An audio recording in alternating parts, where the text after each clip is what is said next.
Welcome everyone to Haven of Horror. As always, I am subject. I have Roberts, Frank, uh, Cotton, Oh, and Noah Rory. I forget his last name in the book. I mean, he's Who's Larry in Rory? the movie. So Oh, Noah, in the okay, that's book, fine. Larry is Rory for whatever reason. I was hoping you were gonna call me the Hell Priest or lead Cenobite, but whatever, How fine. about we I'll call stick you? with How Famously about we known. call you we'll call you Butterball. I'll take Butterball. Yeah, I'm good with Butterball. yeah, Yeah. he's cool. Yeah, yeah. Um, in case you couldn't tell from the thumbnail, the background image on the stream, the title, we're doing our Hellraiser double feature, the 1987 classic and the 2022 2022 reboot. You know, we call this the horror and or remake and original. Is this the first one that's? It's not really a remake. Arguably, yeah. This is. I think of this as more of a reboot than a Yeah, remake. Right. yeah, because we'll talk about it more when we get there, but it has nothing to do with this movie. Sometimes to its detriment, I think, but we'll get there. But we are starting, of course, with the original. I just have the four set. Uh, Robert has the basic Blu-ray, and Noah's a I fraud. do have the basic Blu-ray. I do like that art. Yeah, I was like tempted. Should I switch it out with the classic poster? Oh, I didn't know Versus- Arrow did reversible covers. Yeah, but Oh, yeah. I do like this art. I think it's a nice. I like the art. interpretation. If I'd had that, because I never did, I never had that, I would have probably used the original just because I think it's a perfect poster. It's classic. Yeah. Robert, because we've not talked a whole lot of Hellraiser outside of like three, which we did a commentary on. What's kind of your history with this movie? This is one of those movies I first watched a few years ago, just trying to catch up on some of the classics I had missed before. Really liked it, and then didn't revisit it again for a couple of years. This is a movie, at least for my first few times watching it, that I really enjoy, and yet for whatever reason, it doesn't stick with me a whole lot. Which isn't a criticism, because I remember the first time I rewatched this movie being like, oh wow, there's a lot of this I had forgotten that just didn't stick for whatever reason. But every time I revisit it, I have a great time. I think this movie is wonderful. It's great. There's a lot in this movie that doesn't stick with me too, but not in a bad way. It's just my mind instantly thinks of just the Cenobite scenes, as little as they're in this movie. Every time they're on screen, it is to perfection. This is very comparable to something like the Silence of the Lambs, I think, where and not only are they both based on books, but it's like the big iconic character that people remember and know is only on screen for a few scenes. I mean, Hannibal Lecter is at least in that movie more than Pinhead is in this, but still, in both cases, like your main antagonist is not the flagship iconic character. Here, Well, you have Frank, and in Silence of the Lambs, you have Buffalo Bill. You know. I'm going to argue a little bit. I don't think Pinhead's an antagonist in this. I think- No, I think that's what fair. Robert was saying. Yeah. Yeah, no, Yeah. I mean, what I'm saying is like Frank is like the main antagonist of the movie, Oh, okay. but I he's see what not you're saying. remembered as the. Yeah, Frank and Julia Yeah, are the weirdly face enough of- are the antagonists of this movie. Mhm. Pinhead is just like a force of nature, which we lose quickly. Yeah. Yeah, in this movie, Pinhead seems like very amoral. It's like he's not good, he's not evil, he just exists. He has a He's thing doing that he his thing. does, and that's all he Yeah. cares about. And also, we'll discuss this more in depth, but it's like this is often misremembered as a slasher movie, which it's not. But it's just a pun intended, hard to put this movie in a box. There's a lot of things going on in this movie, but with the Julia character, like there is technically like still a slasher movie in here, but it's not with Pinhead, it's with Julia. Yeah. There is Yeah. technically a slasher in this movie, but it's not part of that subgenre. Yeah. Noah, what is kind of your background? Because I don't know if we've ever talked about this or if we have, I've forgotten.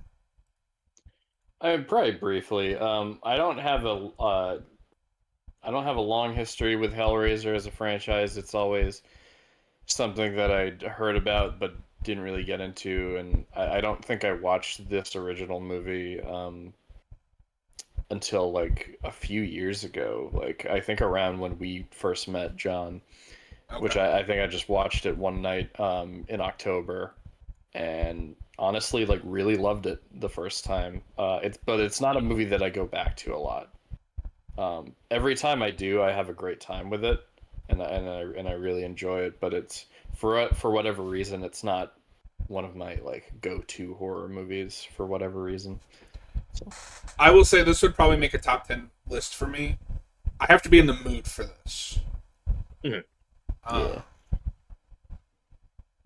because it is such a specific movie, and, obviously there's a lot of heavy themes, and, we jokingly call it a pervert movie, but, there's a lot of, like, BDSM themes and sexual that stuff's themes. very intentional. Yeah. Yes. And we'll I talk. am shocked this got an R rating, honestly. Yes. Uh, we'll talk a little bit about it, and I read the book. There's not going to be a lot to talk about there because for probably 70% of it is the same.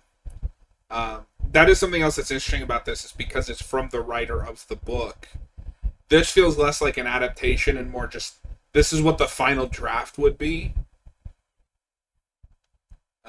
And I can't think of another movie quite like that. Maybe like Perks of Being a Wallflower, because I think that's written by the writer of the book. Oh, interesting. But I couldn't Didn't know But without further ado, this is Hellraiser 1987. Is everybody at timestamp 0? I'm ready. that. I'm ready. Come on, timer. I forgot Do to you think? open it. What the fuck? Okay. In 3, 2, 1, play. And I mentioned it before, but like, I've been aware of Pinhead my entire life. He's one of the first things I remember scaring me as a child. My dad had a Hellraiser 3 poster.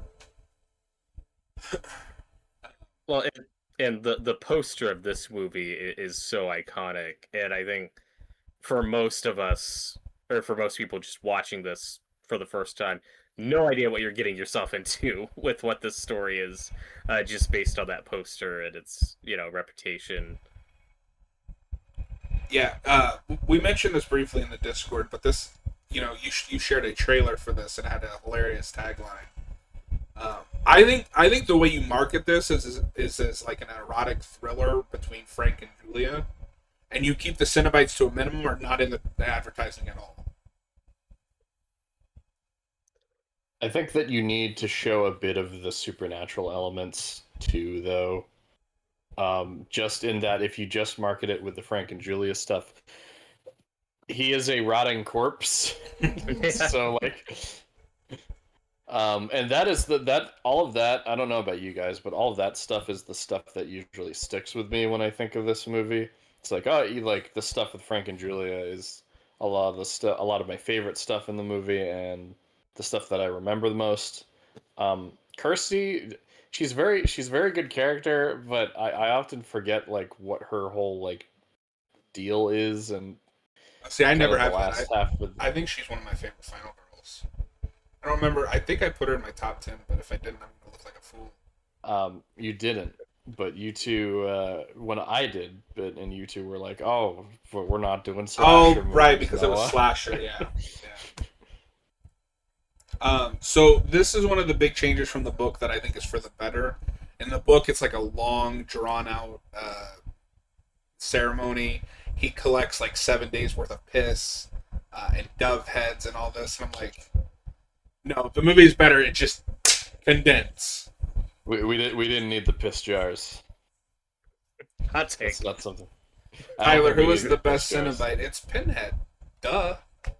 Like, there's only one answer to that. Well, I was gonna say the Chatterer, but now I look foolish.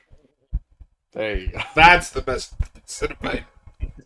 I was The just trying to score set for Robert this up to movie do is that. phenomenal. Yeah. Yes, Christopher Young's music is so good. I love the theme of this movie. I love how bombastic the music is here. But then So also just like that bell that rings whenever the cenobites show up, it's just such a good and cue. what's cool is that's in the book. As he's opening the box, Oh he wow. talks about hearing bells and music, and then he smells like rotting flesh that's barely being covered by the scent of vanilla, and then the Cenobites come, and it's all from in his head. He's almost overwhelmed with pleasure to the point that it becomes pain, which maybe you could argue is better than this because I don't know if the idea here is they think this is pleasurable or he was lied to. Yeah, it's like how he's sold on the box. It's like you'll either, what is it? You'll either experience the pleasures of heaven or the torment of hell or something like that. And the way the movie presents it, it's like, oh, well, that's just a bad roll of the dice. Like Yeah. he got the bad one. But I also wonder how much of that is just like censorship and having to cut Yeah. corners in certain places because there is a lot of sex in this movie. Which I think, but I think it ends up being for the best. You get a real quick glimpse, and you're like, oh, what's that? Mm.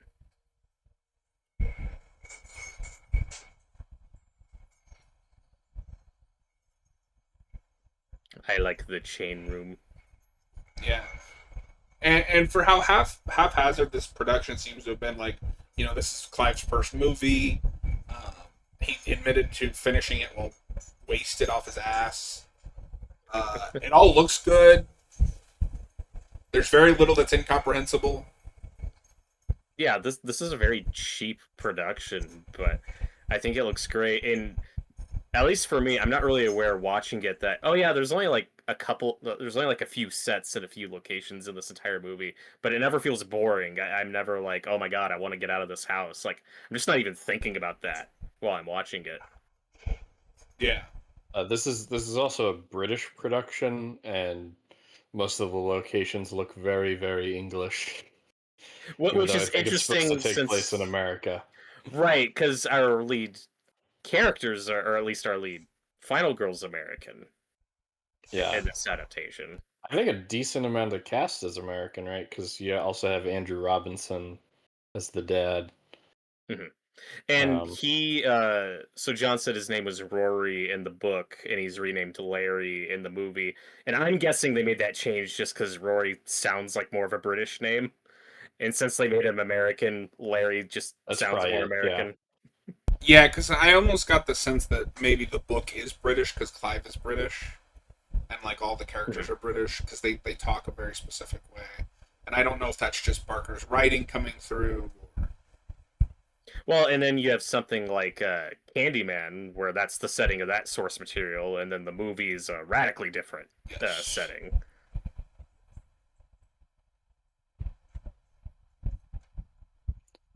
And yeah, Andrew Robinson in this movie, who I mostly know as Garrick from DS9. Uh, he's very, very good in this movie, though. He really sells both Larry, and then he'll become Frank later, and does a great job at playing those two roles. Yeah, and Frank has two actors, like regular Frank and then skinless Frank, who we'll see later. And I can never tell, I'm never sure which actor, like whose voice we're hearing. Because every time we see Frank, both when he's like a normal human and when he's skinless, like he sounds dubbed, and I can never tell which one is like which actor is like the voice I'm Oh, hearing interesting. when I'm watching this movie. He always sounds dubbed. Well, I figured he'd probably be dubbed by the same guy for both Mhm. of those things, right? Yeah, but I can't tell which guy is doing the voice. Oh, okay. And they both come back for the second one. Oh, this is a bit of a tangent, but I rewatched Predator 2, which I had a good experience with this time. Yay. But it struck me on this viewing how most of the dialogue sounds dubbed, mostly with Bill Paxton's character. Like anytime he opens his mouth in that movie, he's like, "Hey, yeah, Chief, I got it," and it sounds very clearly ADR'd. Of course. So when I first watched this, hello? Yo. Nope. You good? Yeah, just OBS keeps picking up something, and I want to make sure that we're not getting the movie through, so I had to move my fan. Okay. All right. Yeah. So But go when I ahead. watched this for the first time, I had heard. I think you guys, like you and Austin or someone online, had described this as like. I think going in, I thought this was a slasher movie, but then you guys were like, it's not really." Hmm. But because of its reputation, I assumed that this was one of the big slasher franchises. So when I finally watched it, it was really interesting seeing it as more of like this grounded human drama here. Just putting it in a really unique spot among the horror climate at the time. And something Yeah, that I find interesting with this, in both this and the movie and the book, to me personally, Larry, Rory, whatever, never is didn't do anything wrong. It's just he married the wrong person. And normally in a story like this, they're both awful to each other. No, I mean, maybe he's a little dismissive of her at times, but I mean, that's more of the time period, I would think. Um, and the one benefit to the book is that you can get more in their heads versus having to kind of show it in a film. Um, she wants the thrill that Frank offers her. Frank doesn't care. He just wanted to get laid. Like, he has no interest in her except that she can help him. That's very evident by the end when he just lets her die. Yeah, you're saying Frank's the bad guy? Oh fuck, have I been watching this wrong? I Oh know. my You're god. not about to. This isn't going to be another projectionist moment. You're going to start defending the wrong guy. And No, I think this guy might actually be evil. I prefer Kirsty in this, but I think there is a layer of tragedy to making her just a friend, because you don't get like a love square, more of like a line. Kirsty is in love with Rory, who's in love with Julia, who's in love with Frank, and it's like 3 out of 4 of these people have picked the wrong person. And for clarification, Kirsty's not his daughter. Yeah, In the story. yes, no, that is a change for the movie. And I think it works with the movie, this broken family angle. And they also avoid, like, Kirsty's not the stereotypical, like, oh, I hate my stepmom, like, she's the worst. Like, you get the feeling in the first act that, like, everybody's trying, everybody's trying to make it work. See, I've always got Damn the Frank. read that Julia doesn't like Kirsty. Yes. There is a clear rift between them, but it's not as cliche as like the daughter that hates the stepmom or whatever.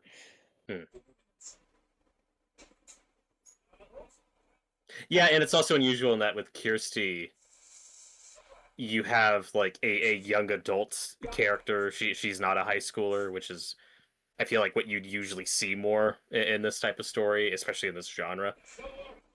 Well, and something I think that benefits him changing it from just friend that's been in love with him forever to daughter is you get more natural connections to everyone else. Mhm. Like, it makes sense that Julia doesn't like her in the book 'cause she knows, that Kirsty's harboring feelings for her husband. But then you get to the big Frank reveal, which is the same as in the movie, and it's like, oh, it's a guy she met like once. But Yeah, some of the dialogue is the same, which is weird.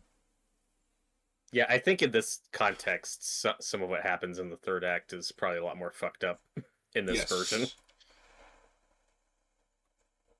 God, everybody's so horny in this movie. Oh, And Tyler said that the audio sounds fine, so I think we're good. it is a shame that this actress didn't go on to have a bigger career. I agree. I think This she's great is in this movie. the only thing I know her from. Don't worry, she's in Hellraiser 6. Oh, I guess that's what I mean. The only this is the only role I know her in. I know her as.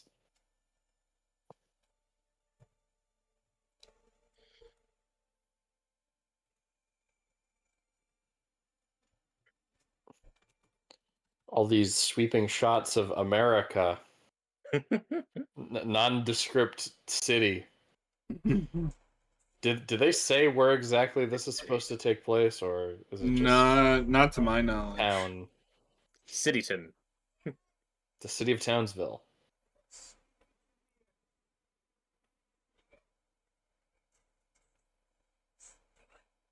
Oh, apparently she's in an episode of that new Creep show.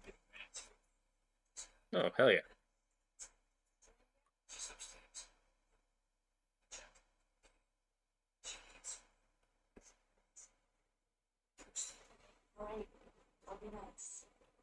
And she's in Warlock 3, which I've heard of, but I haven't seen.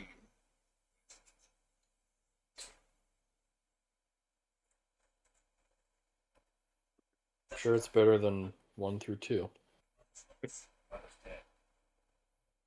I love that delivery. Her mother's dead. Yeah. Mother's No, dead. it's such an awkward woman. It's like, dude, your daughter's hot. Like, don't say that. Don't say that to your employer. It is kind of funny that basically all of the men in this movie outside of Larry are just pigs. Like, Are you 'cause there's saying? well, there's the guys that she lures in that are all sleazy and gross. Yeah. Are you saying this movie hates men, Noah? Yeah, I'm saying this movie is woke propaganda. Made in 1987. Yes. Okay. I love that he introduces himself as Brother Frank. Like, are you a Brother Frank? Are you a priest? What? Are you a monk? Yeah, and this is what I'm talking about. Even like when he's normal here, like he sounds dubbed to me. Where I'm like, wait, is that this guy's voice or the other guy's voice? Like I can't I've tell. never really picked up on that before. Also, I don't know if you guys had this. This isn't the movie's fault, but I do remember the first time I watched this being a little confused what was going on here. I didn't realize we jumped into a flashback. Even though like her hair's different, like again, it's not the movie's fault. I just remember That's being a really little funny. confused what was going on. She has long hair in half of these scenes and short hair in the other half. I wonder what's happening. It's weird. Well, I think I had that when I first watched it, but then it was very quickly like, oh yeah, this is a flashback. But I don't need the movie to like come out and say we're entering the flashback. It has now. like the dissolve effect. Yeah. And it is kind of funny. Just part of me is like, if you're so miserable here, just ask for a divorce. Like, goddamn. Because in the book, there are like paragraphs just talking about how much she hates Rory. I'm like, why are you still married to him then? Just fucking leave him. I think part of that is though probably just the time period, the fact that she is like an older woman, you know, it's like she, at least as she's presented in the movie, you get the feeling that she's trying to settle, but she's very clearly unhappy in this situation. No, I get it at the end of the day. It's just funny. It's like, just leave. Like,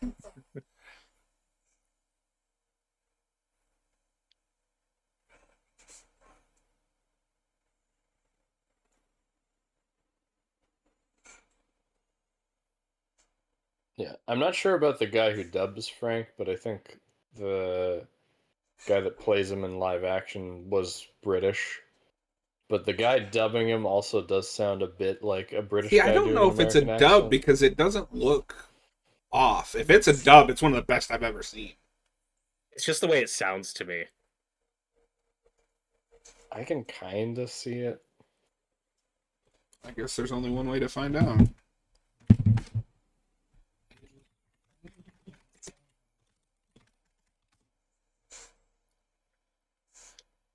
Because I get to clarify it. You were right. The character Frank Cotton is dubbed with an American accent by another actor, Bob Sessions. Okay, so 3 actors play Frank in this movie. Okay, we gotta get Bob in to do the sessions. We dub his voice. Well, okay, technically, there's 4 actors that play him in this movie. So you get the regular guy, you get the dub, you get the skinless guy, and then Larry when he's being Frank. That's true. That is true. So 4 people came together to create Frank. Yeah, and for plot conveniences, that's the only time his voice changes. Of course. Yeah. Because then he sounds like Larry, even though he's just wearing his skin. But don't think about it. It's fine. Well, and Don't think it's about funny it. because it's in the book too. I'll talk more about it when we get there. But they in the book still has the "come to daddy" thing, Ugh. and that's her only giveaway because Ugh. it sounds just like him, but he would never say that. I really like how these two scenes are juxtaposed, by the way. Yes. Obviously putting the like pain and pleasure thing really on the nose. Through But, the power you of get it. editing. Yeah. But that's the power part of that makes cinema. me that's the part that makes me Ugh. wince. Just the hand Yeah. getting cut on the nail. I just love that That she's was like brutal. up there in the attic fantasizing about this one night she had with this guy, like probably years ago. It was the I best she also ever like had. that Frank is so depraved he lives in this filthy attic, just sleeps It's on so the floor. gross. There is a grit in sleaziness to this movie that is just impossible to recapture. So this is another big difference. Frank is not reborn right away. This lets him out long enough to communicate to Julia what he needs, but then he goes back. Which I think this probably makes more sense. Because in the book, it's just like, oh, this disembodied voice that sounds vaguely like Frank told me it needs blood. I better do what it said. Yeah, let's listen to the voice. That's funny. No, but like all the fake blood and everything looks really good in this movie. It's very convincing. The actual Frank thing looks better than some big budget movies I've seen. Yeah, Also, it the is. effects of it like seeping into the floor look really good too. Yeah. And the heart. I remember the first time watching this, like I have no idea what I'm looking at. I was like, what is this? It is really a shame that the Weinsteins got their hands on this because I think under the proper care you could have had an amazing trilogy or 4 films. Mhm.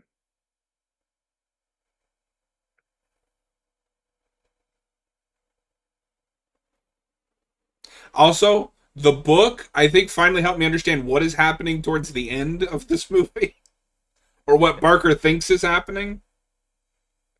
Tyler, do you prefer the book or the film? I prefer the film. It's 80% of it is the same, and I think just as a story, it's a visual story. There's only so many ways you can write. Oh, this guy's feeling pleasure. Now this guy's feeling pain. Yeah. That's the other thing too. For an author who has had no directing experience up until this point, this is a really well directed movie. Yes. And because Yeah. you'd think that an author directing his own material may lead to just scenes of overly expository dialogue, but that's not really what you get because, like you said, this story is so visual. And here's one of my other favorite effects in this movie. Oh, it's so good. Well, and it's a shame too because he directed 2 more films that I know of, and both of them suffered from heavy studio interference. Okay. Yeah, I don't know much about his whole filmography. Scream Factory finally released a director's cut of Nightbreed that I think I watched that one. I think I've watched a version of it and I thought it was pretty good. And then I don't think there is an ultimate cut of Lord of Illusion, but it was solid. I believe they shot all of this in reverse. It kind why of looks looks like it. yeah. They like built a model of something and just kind of let it melt down, and then reverse the footage. Oldest trick in the book, but it still works. Yeah. It's so effective. No, this looks awesome. Yeah. The other big thing that stuck with me after one viewing of this movie is the visual effects. Some of the best horror effects I've seen during this time. He turned into Belial there for a second. Ah! When are we gonna get Belial versus Pinhead? Hopefully soon. Tomorrow. Make it happen. A24 Blumhouse. The A24 Hellraiser movie would go hard. It actually would. I don't know why she's so impressed by that. That just looks like a good way to burn yourself. Yeah, so this is the thing that I was trying to talk about earlier. I always forget that Kirsty's got a boyfriend in this movie, and he's just there. Like, He's a very nothing character. Yeah. Yeah. To be honest, like how I remember this movie is, Julia getting bodies for Frank is like all the first half, and then Kirsty really comes in the second half, even though that's not what it is, but that's how I remember it. That is one of the strangest interactions. She says, I'm not gonna be able to stand up, and her boyfriend replies, lay down. And her dad like goes, oh, what? It's weird. It's like, dude, this guy's trying to get your daughter drunk. I don't like this. It's making me uncomfortable. But also what you see at the scene, like you were saying earlier, John, that like Larry, he's not a bad guy, but he is very naive and a little inept, where it's like he is just... It's like you have awkward scenes like this where Julia wants to leave, and he's like, "No, come on, stay. We're having a party." It's like, dude, read the room. Yeah. Let your wife leave. No, he just a lot of the times has his head buried in the sand and refuses to. Accept the truth. Yeah. I want to see the version of Hellraiser 2 where he comes back, because I think that would have been interesting. Yeah, I wish we got to see that, but they didn't go that route since they couldn't get the actor back. And I was talking with John about this the other day. How I would reboot Hellraiser if we never make a sequel to the new reboot that came out a few years ago. I would like to go the TV route and just look at like those first 4 movies and say, hey, let's just do the first 4 movies, but as a TV show, and do it better. Like you could really expand on it and do some of the things the older movies weren't able to do. Threatening us with that HBO show. Yeah, but they've been threatening us with that for a while, and it hasn't gone anywhere. Oh, I'd love to see that though. I think David Gordon Green was involved. Yeah. Oh, never mind. I had no idea, or I completely forgot. Yeah. But, like, one of the reasons why that would be my pitch, it's because Hellraiser 3 becomes a very different movie from what Clive Barker originally wanted to do. One of the plans, Noah, for Hellraiser 3 is you have Julia, who they bring back in the second one as more of, like, the central antagonist. I mean, she's an antagonist in both movies, but the end-game plan for her was to have her go full Cenobite. And then she was going to be like the real big bad by the third one. Like you were going to get like a real evolution for that character. But then she didn't want to come back. So they just wrote that. They just didn't bring that character back in the third one. But I think that could have been cool to see. The Cenobite version of Julia. Also, I just want to say we missed the best thing. Would have been Pinhead versus Michael Myers. Written by Clive Barker, directed by John Carpenter. That would have been insane. The world would implode. It's not ready for that. Don't look at me. Oh, I guess it's been confirmed that Doug Bradley is reprising his role in that video game. Yeah. Oh, that's great. Oh, yeah. I heard that, yeah. I'm excited for that video game. I think that trailer looked really cool. It's interesting with these franchises how no matter how much you reboot or remake them or restart, we always go back to the original eventually, like, and people seem cool with that. Like Hellraiser, like that's not like a new take. It's just like, let's just go back to the first movie and get Doug Bradley back, and cool. Yeah. Right on. Or like the Halloween video game coming out that is like going once again back to the first movie. Aesthetically, especially with those two franchises where people like the Halloween sequels for some reason, but I don't know of anybody that likes any of the Hellraiser movies after 4. Yeah, there are a couple I have heard are okay at best, Yeah. which is a real ringing endorsement of that franchise. Well, and after 4, Clive was done. He had some really funny quotes like, "You wouldn't even catch me wiping my ass with those movies." I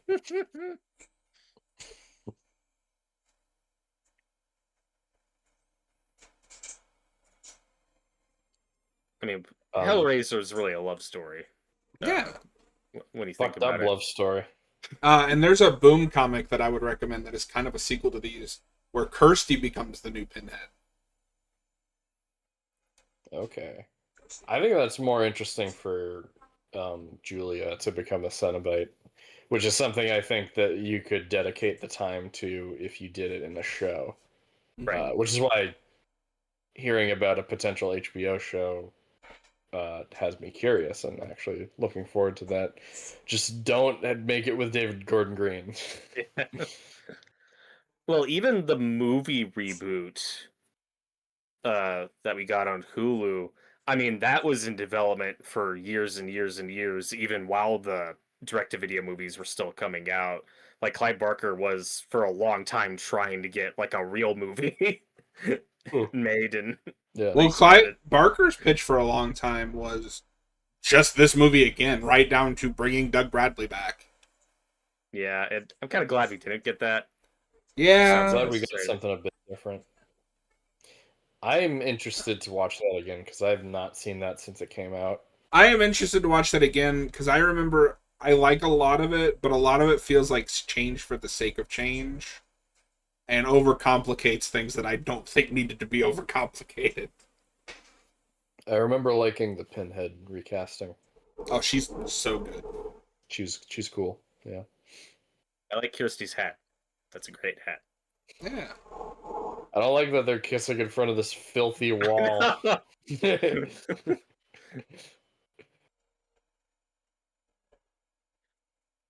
That just adds to the realism of it. Like, that's not a set. They just shot somewhere. They had like 20 minutes to film that scene somewhere, probably. And just got it in one take. That wasn't even for the movie. They just were making out, and then people with cameras showed up.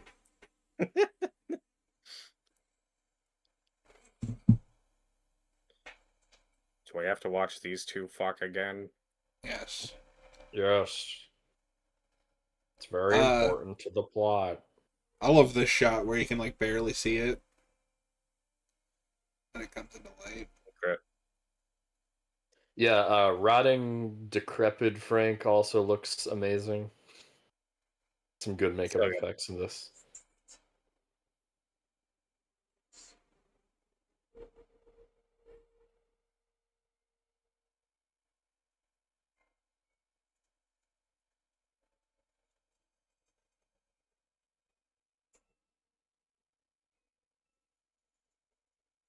This movie stands out among a lot of the other 80s horror movies that I can think of, just because there's not as it feels a lot more.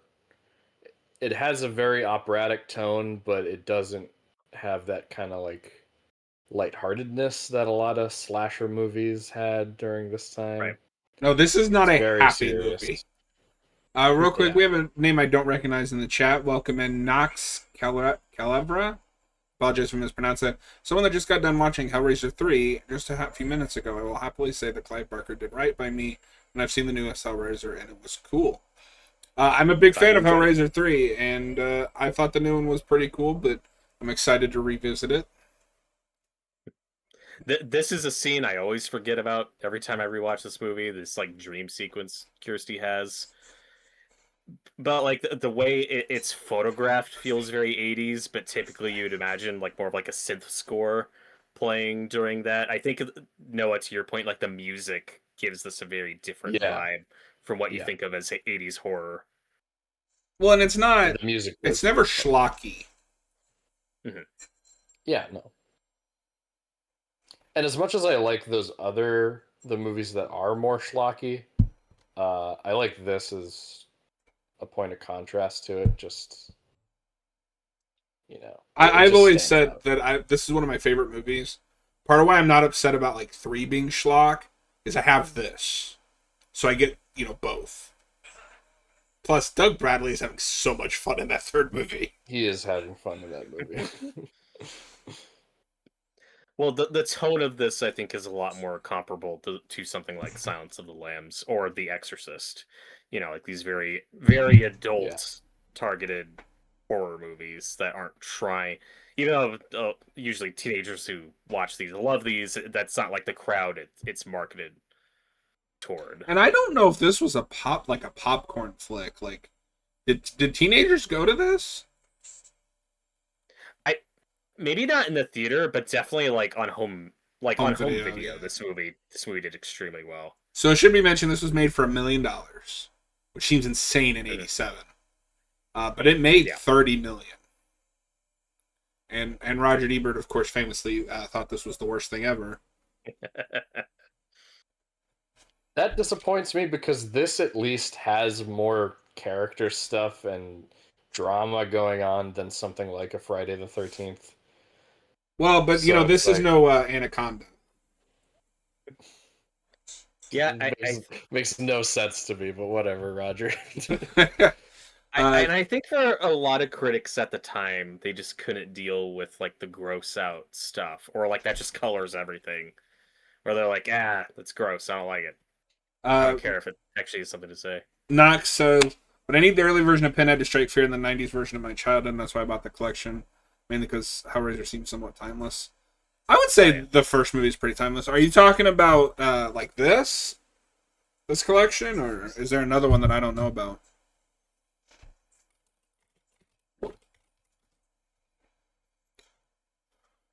And I don't. Yeah. We don't normally talk about this too often. I think we've talked about it on a couple things. But this has a 71% on Rotten Tomatoes critic, which. That's not horrible. It's not bad, but that feels low. But that's me. Like I'm biased. Does anybody care to guess what the audience score is? Is it higher or lower? It is higher. 85. No. I'll go 90. 73%. Wow. Oh, okay. It's weird. But this is a movie I could also see people watching and like not being what they expect, to be like, there's too much talking. I don't care about so boring drama. I love that the top review on Rotten Tomatoes is Chris Stuckman's review. He loves this movie. This guy here, at first, like when she's first luring him in, you feel kind of bad for him, but then you get to this scene and you're like, fuck this guy. I don't. Yeah. He's pretty. Well, once he gets to that point of like, you're not gonna change your mind, are you? And he gets like really aggressive. It's like, okay, dude, yeah. you're asking for it. Now I'm fine seeing this guy die. Yeah, it's fine.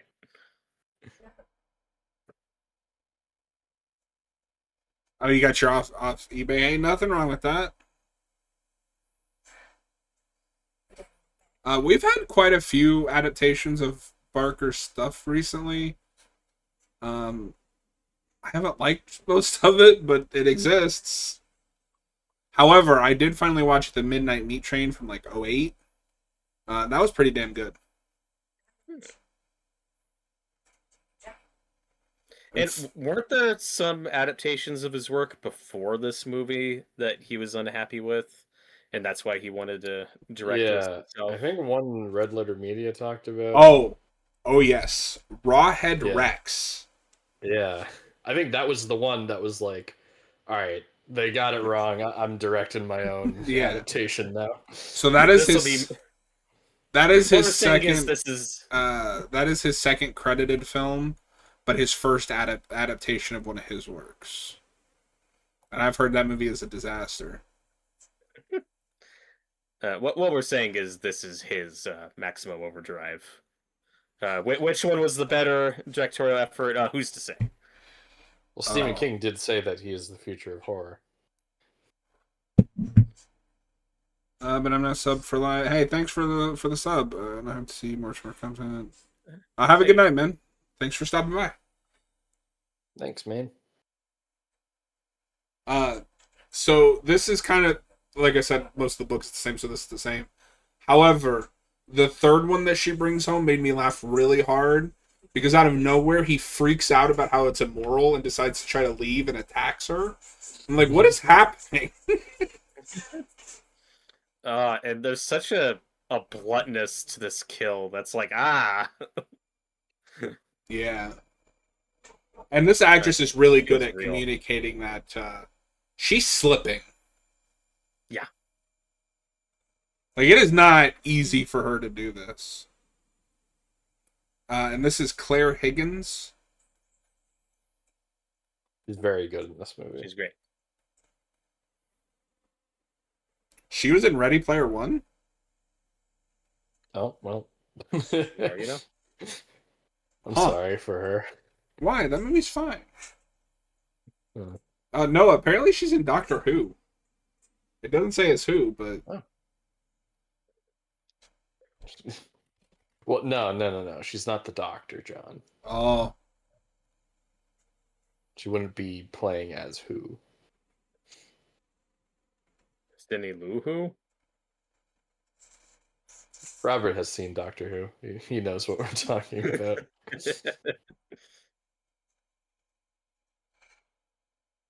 oh, she's in the season 9 premiere.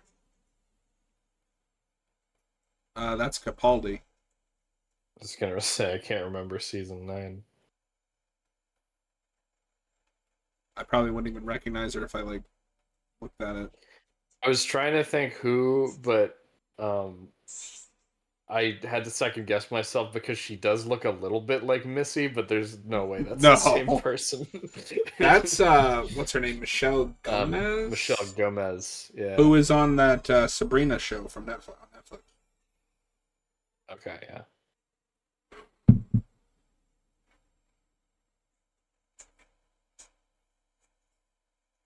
That looks so good. Ew.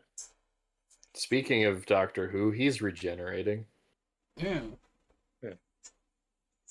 The same way the Doctor does. This is You remember?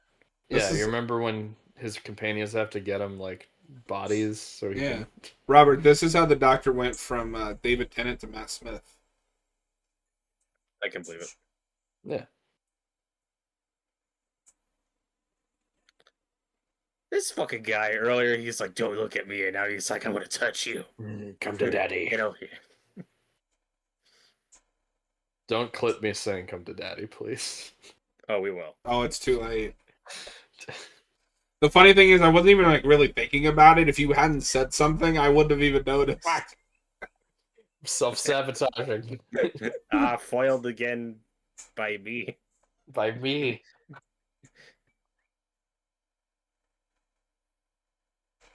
Fucking Oh yeah, that's Larry. a Just good. So oblivious. I forgot to say this earlier, but you said you know this guy best from Star Trek. Obviously, I know him best for this, but he's also the barber in Child's Play 3, and he's hilarious. That's right. Sure. I always forget that he's in that.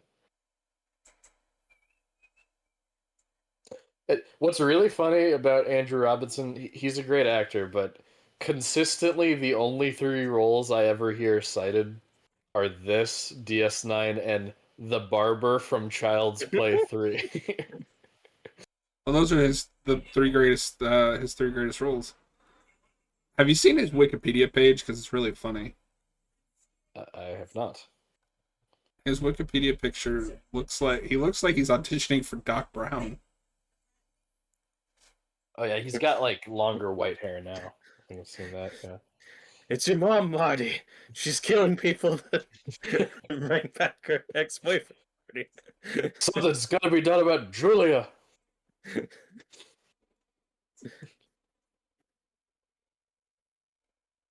You gotta go back with me, Marty. To hell to meet the Cenobites. Yeah, look in our group chat. Yeah. Oh, he's in Pumpkinhead too. I haven't seen that yet.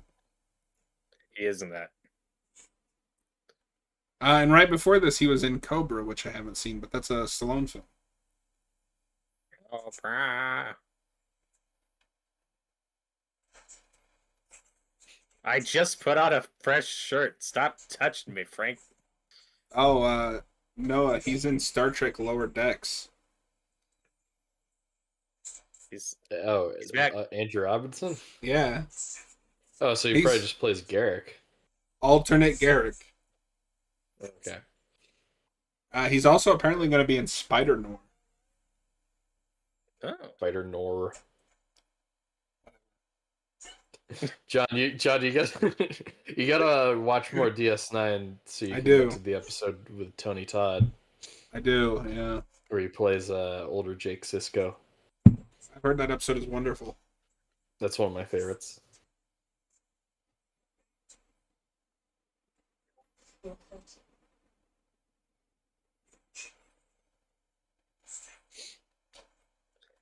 One of the things I find interesting about this movie is it's both maybe the one of the most like both sexual and least erotic movies I've ever seen. I mean, mileage will vary, but like this is a very not sexy movie. It's No, just I appreciate that gross and weird. they're tackling these subjects, but they never want you to be aroused, like the audience to be aroused by it. It's like, look how disgusting this is. Yeah, and like when you get those flashbacks with her and Frank, like there's a bluntness to it. Like there's a realism to it that's just uncomfortable to watch. I I feel like this scene is just here so that the audience won't forget about Kirsty. Both her and this weird homeless guy, who I always forget you do see periodically throughout the movie. So it's technically set up and payoff. Yeah, but I don't know. I This think scene's real gross. yeah. I see nothing like- wrong with this. You just wanted a snack. I think this scene exists just to because it's been a few minutes since she's been on screen. Yeah, like would you call this a dual protagonist story? Like Noah was alluding to. It's like we see both Julia and Kirsty throughout this whole movie. It's just that Julia is like more of the focus for the first half, and then Kirsty's more of the focus for the back half. But I'd say no. Yeah. I'd say this is an antagonist focused movie halfway through when you switch to the protagonist perspective. This is not a movie, but but Assassin's Creed 3 kind of does this.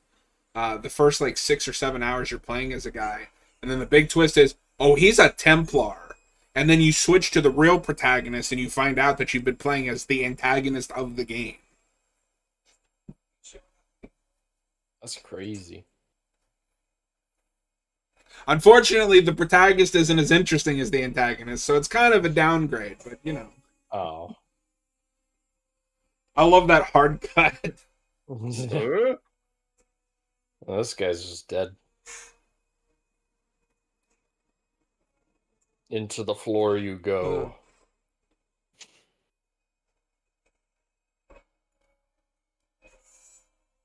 was this Dr. Seuss book?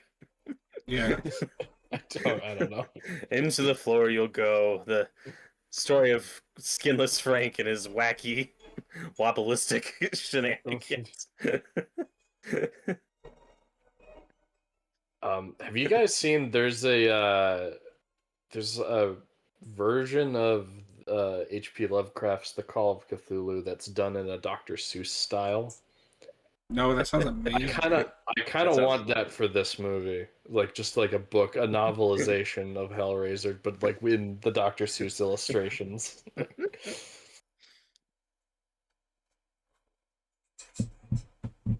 I like the image of this rotting corpse with a shirt on. Like that, I mean, that's just an album cover right there. It's got the cigarette and everything. It's a 70s like psychedelic rock album cover.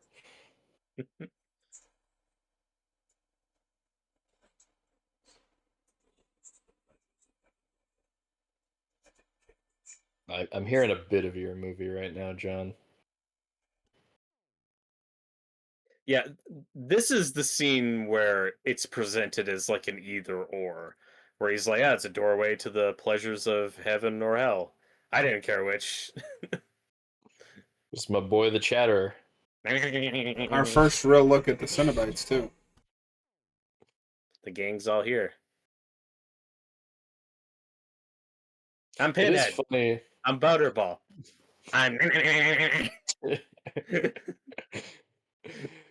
It is funny that is one of the cenobites that's given a name. I know. Yeah, Uh, it's John and I are talking about that way like that yesterday. It's really weird that like half of the Cenobites in this movie have names, and then the other two are lead Cenobite and female Cenobite. Yeah, it's like he ran out of names I halfway give through. up. I didn't know. I don't know why he didn't just credit him as the Hell Priest, because that's a great name. That is a great name. I feel like he just hadn't come up with that yet. Yeah.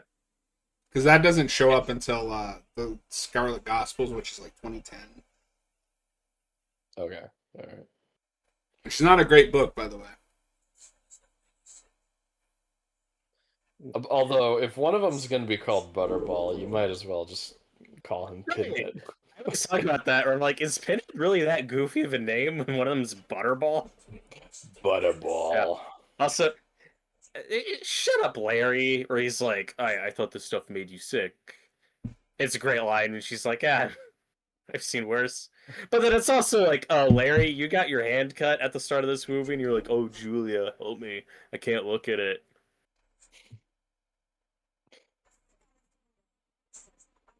And there's just so many good scenes like this where it's like, yep, this is just a very loveless, bad marriage. Like, these two just don't They just fit hate each together. other.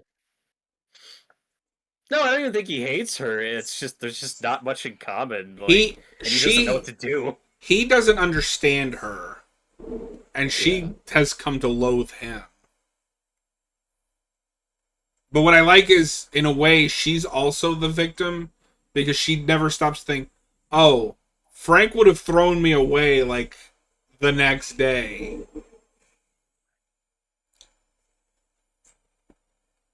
So you kind of get that unsympathetic antagonist and to a certain degree sympathetic in just the terms of she's being manipulated and used. Right. Yeah, it's a really interesting story, and Roger Ebert just thought it was trash. But that's okay. I mean, that's how it goes Well, with a lot of movies in this. It's not as good as Anaconda or The Cell. Or Home Alone 3.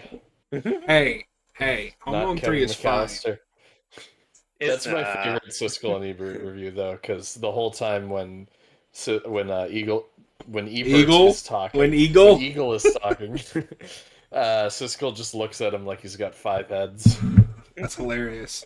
I mean, I haven't seen that movie since I was a kid, but I loved that movie as a kid.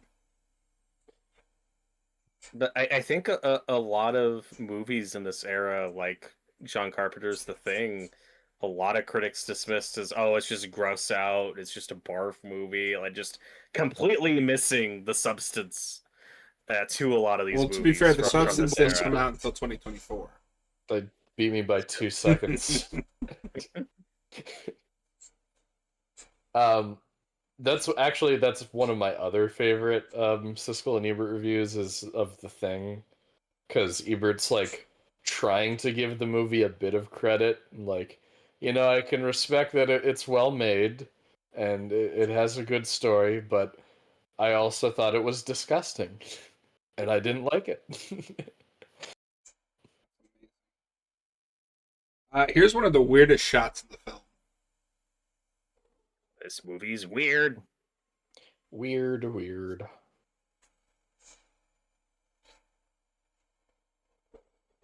Oh my god. Forgot about that.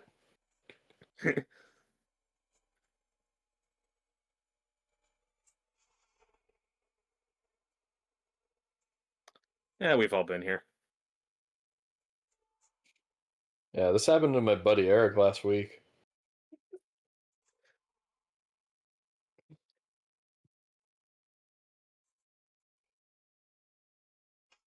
What I like here is I can't tell if she's talking to him or Larry. Yeah, well, it feels like she's just, collapsing under the pressure of everything, and she's like, Yeah, like, what the fuck is he doing? Yeah, he's just being a dick. And then Larry is just like, okay, you're sending me a lot of mixed signals that I don't know what to do with. To be fair, she is, like... Yeah.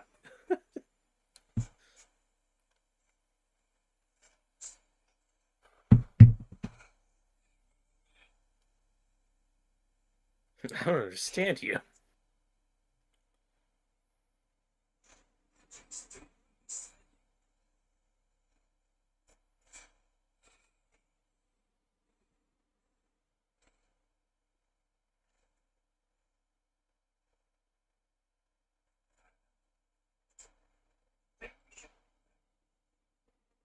We're so boring. It's just grown-ups talking. I forgot about this scene. Word.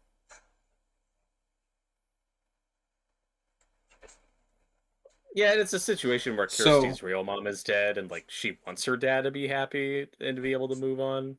So this is leading into the other big divergent from the book because you don't have that father-daughter relationship. They have this same talk, and you can kind of tell in the book Kirsty is his confidant that is in love with him. In the book, her solution is to camp outside the house for 3 hours and watch to see what happens, and that's how she catches Julia bringing in a man. Here, it makes more sense. Oh, he goes to his daughter. His daughter goes to the house to check on her stepmom. Yeah, this is way more natural. So in the book, she's just like a female George McFly. She is kind of a sad sack in the book. Like she's in love with Rory. He goes, but he just sees her as a friend, and he kind of goes to her and talks. And there's this really funny scene where Julia says, "You two can do whatever you want. You know, I don't care." And Kirsty's like, "What?" Huh? That's funny. Kirsty also has like a paragraph where she talks about how beautiful Julia is. It's really weird. Strange.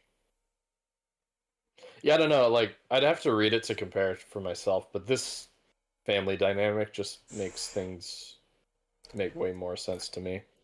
He has to keep coming up with reasons to force Kirsty into it in the book. Yeah, but with this, it's like, oh, well, they're related. So. Yeah. And like I said, when you get to the Frank thing, she has to stop and think about if she's ever met Frank. Oh yeah, I've met him like once. Frank, who's that? This is off topic, but Robert, did you like that video I sent you of Rosenbaum interviewing Erica Durance? And Yeah. so you know how they have that Smallville podcast, Noah? Yeah. He's talking to the actress that played Lois Lane. Boom, right in the head. And he goes, "Well, when you signed up, did you know that you were going to end up with Clark Kent, you know, romantically?" And Tom Welling bursts in and goes, "She's playing Lois Lane." you do realize the character that she auditioned for is Superman's love interest. In Rosenbaum's defense, that is the show that ended up with Green Arrow and Chloe together. So you never know what wacky. All right, but that's Green love Arrow and stories. Chloe. But I don't know, that made sense in the context of the show because they're Black Canaries as afterthought. Or nothing.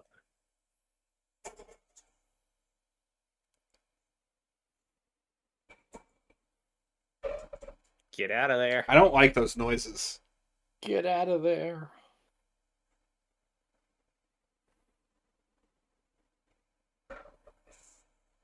Yeah, that's disgusting. Bad touch. You also see like how he's enjoying it. Yeah. In that like close-up shot with them. So they also simplify the name, which I prefer. Of the box. I think it's just the box in this. But it's technically the limit configuration. Okay, well, it's funny. I've always heard it referred to as that, but I don't know if they actually call that in the movie. In the book, it's the... I'm going to butcher this pronunciation, by the way. Lamanchar hand configuration. I think the limit configuration is much easier to say, and it's just cleaner. Yeah. Oh fuck! He's freaking out.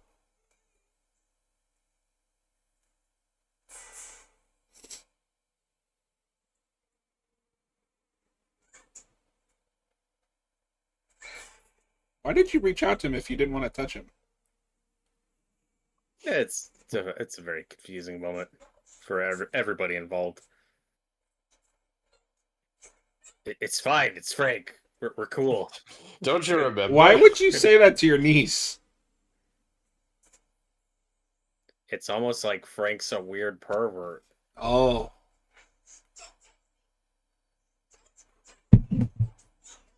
Yeah, and like this dynamic with the family connection makes this more fucked up and weirder in the movie. Oh, he straight up gropes her in the book. Ugh.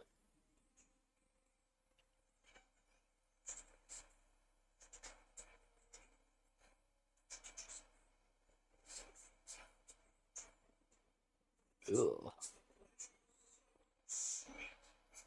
We're talking about sexual harassment here, and I don't have to take it. I'm also thinking about it would just be funnier if the last time Kirsty saw Frank he did look like this. Just like a little flesh guy in a suit. Yeah. Just at like Thanksgiving dinner, like, hey Kirsty. Yeah, there's family photos, and he's just standing there. I like how quick on Hey. her feet she is. Oh, you want it? Go get it. Mhm. Go get it. Give me the box, Kirsty. Give me the bat, Marge. Give me the bat. Oh. And then he looks in his reflection. That's maybe my favorite joke in that Treehouse of Horror. It's when he so looks good. at his reflection and then scares himself. Because I always forget about it. No, that might be my favorite Simpsons episode, like, of all time. It's top tier. You've got the Shannon. There's just two nuns on the street. Like, what's going on with her? This is scary. That's an example of low frame rate being done well to like Hey, an actual creepy effect. Noah, she's freaking out. No, I think she's mellowing out. Oh. Where did you come from? They spawned in. That guy's wearing a ball cap, so you know it's America. Of course. It's probably in New York because he was wearing a Yankees hat.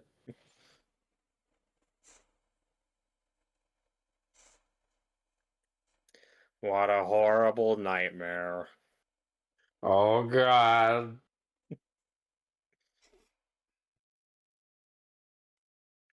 Why is she watching?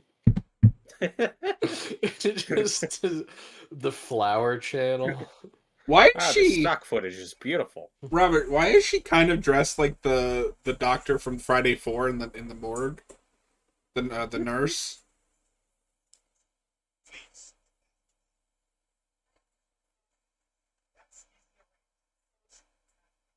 I want to know what American city they think this is. Well, it's Yeah. it's clearly Unork. Is this normal to like hold people against their will? Let's just blow past Or just, that. or just want... Yeah. Yes, because the police will want to speak to her because she had blood on her clothes. Right. What I don't understand is why he gives her the puzzle box back, but you know, Things have to happen. yeah. I was surprised how verbatim this is in the book. The only difference is that the Cenobites are slightly more sympathetic. Like, we get it, you didn't mean like it was an accident, but you still have to come with us. Yeah, that really bothered me first time I watched this, where like she doesn't know what she's getting herself into, and they're like, "You're mine now," and I was like, "Oh." I knew Pinhead was like a monster, but I didn't know he was an asshole. I was like, come on, He's dude. not. He's just doing his thing. You did not read the instructions before playing. You opened the box. We came. There's a reason that line. There's a reason that line got removed from DVD.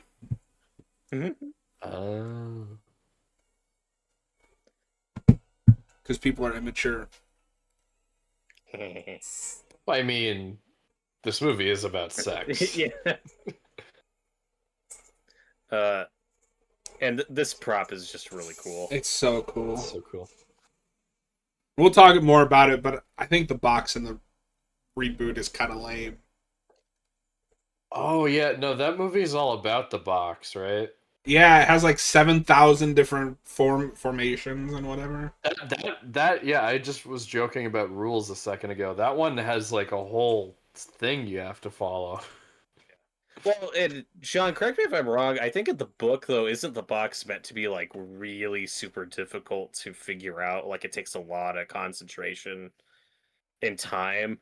In the movie, at least just the way it's shot, it's like, yeah, it looks like you just turn the thing and boom. Like it doesn't look that difficult. It takes as Frank a presented in the while. movie. Kirsty opens it relatively quickly. That's because it was already solved for her. Yeah. I've always liked that it kind of opens for itself. It's like it's tempting you. Look how easy this is.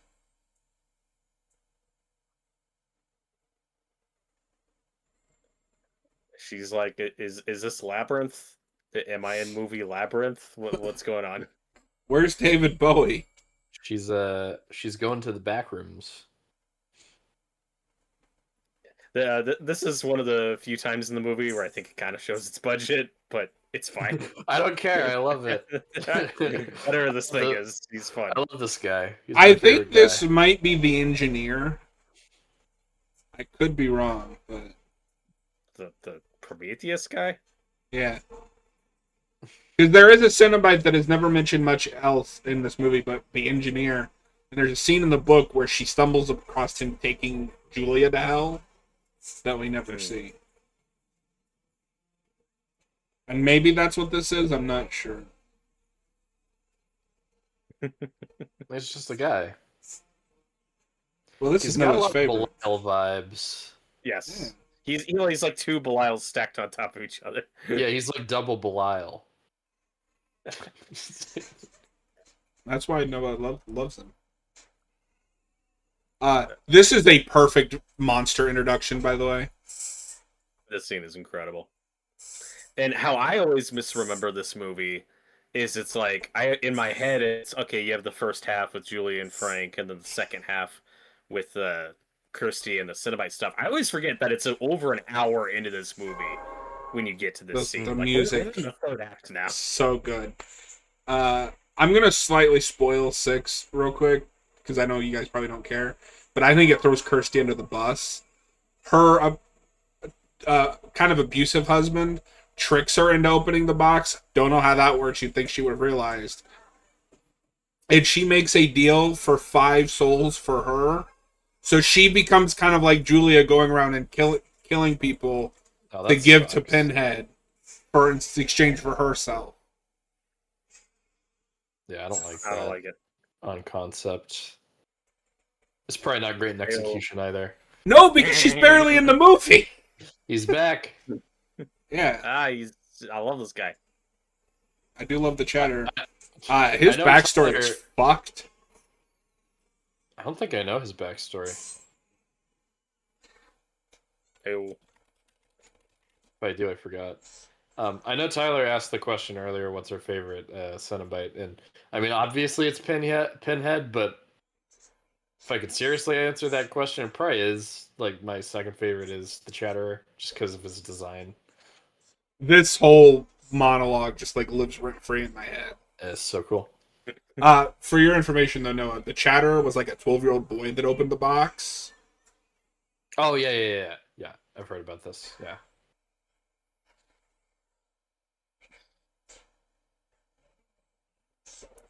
The makeup on the It's you solved the box. In my head, it's always you opened the box. We came. Yeah. The makeup on the lady one bothers me the most with like her throat cut open. Like, ugh. And that line verbatim is in the book.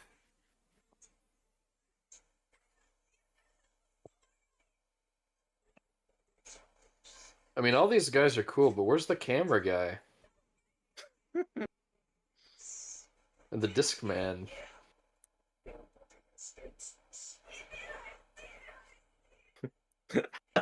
I love how she's like, yeah, that guy Frank, you know him. He's like, nobody escapes us. Don't What? gaslight me.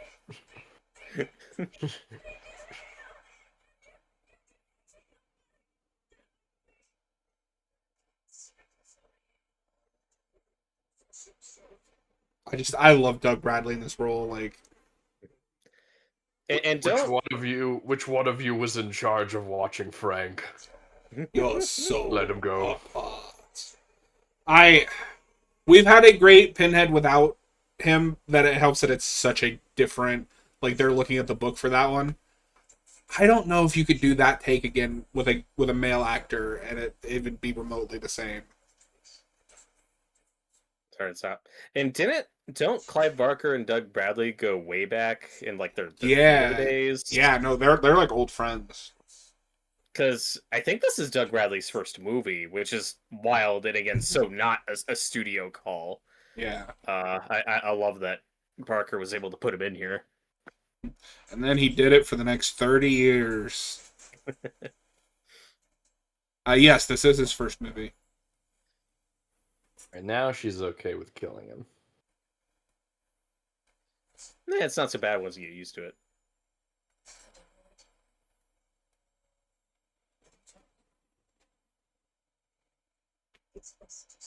And there is a natural desperation, though, that's gotten to her at this point where it's like, okay, either A, Kirsty's told Larry what's going on, or B, she will like Kirsty's going to be a problem. So Julia's hands are kind of tied at this point. Like, well, it's either him or Frank. Like, she has to choose now. She can't be playing both sides like she was earlier.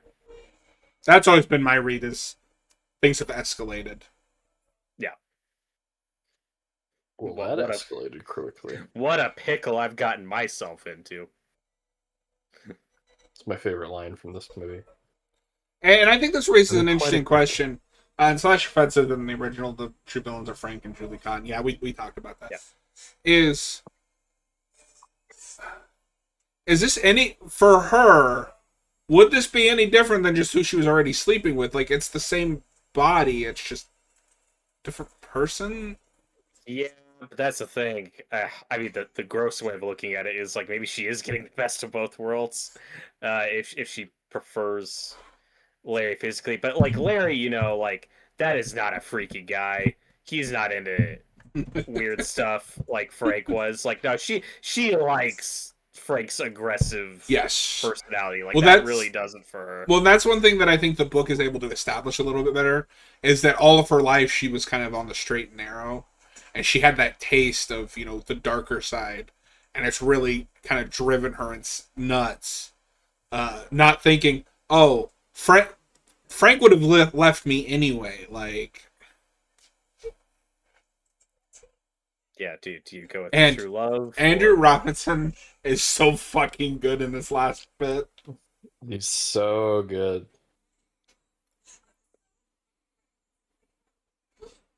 Is this one of the most, like, fucked things to happen to a final girl?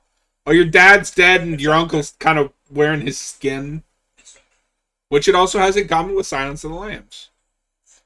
Mm-hmm. So much skin wearing. Do you think Larry put the lotion on its skin before?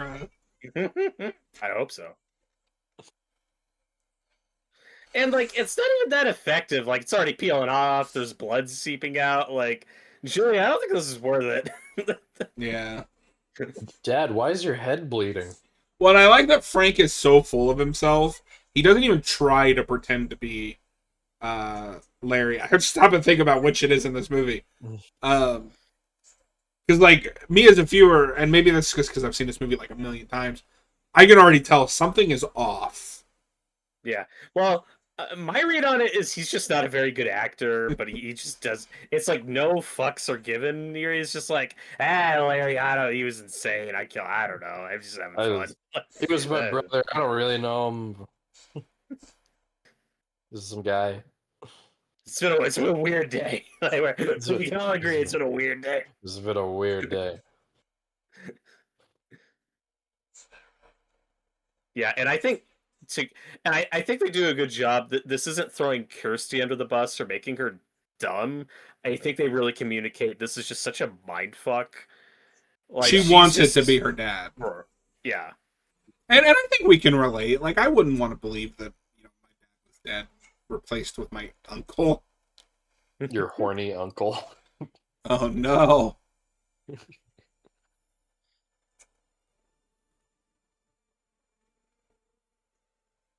That says come to daddy despite being your uncle. And that's what's funnier in this one is that he purposely gives it away, like, by saying that. Like, he can't help himself. It's just his catchphrase. It's his calling card.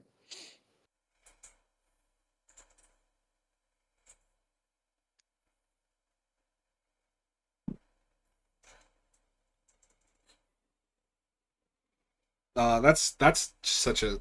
I feel bad for Larry. He didn't deserve that. yeah. He's the victim in all Oh, this. Larry.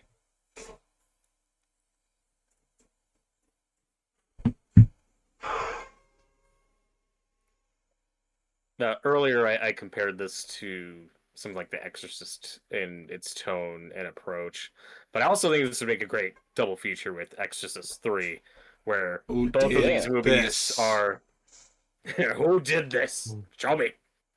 But both movies are adapted by the author of the book, writing and directing, and I think they both have a very Barker and William Peter Blatty have a very similar, like, just blunt approach to their direction, but it really works. It's nice to see that Juliet's finally snapped. Like, there's no reason for this.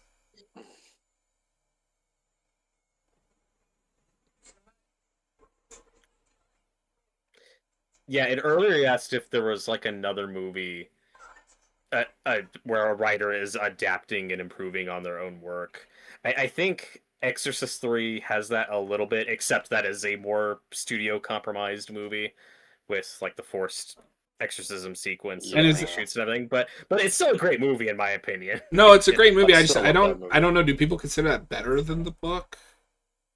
I don't know.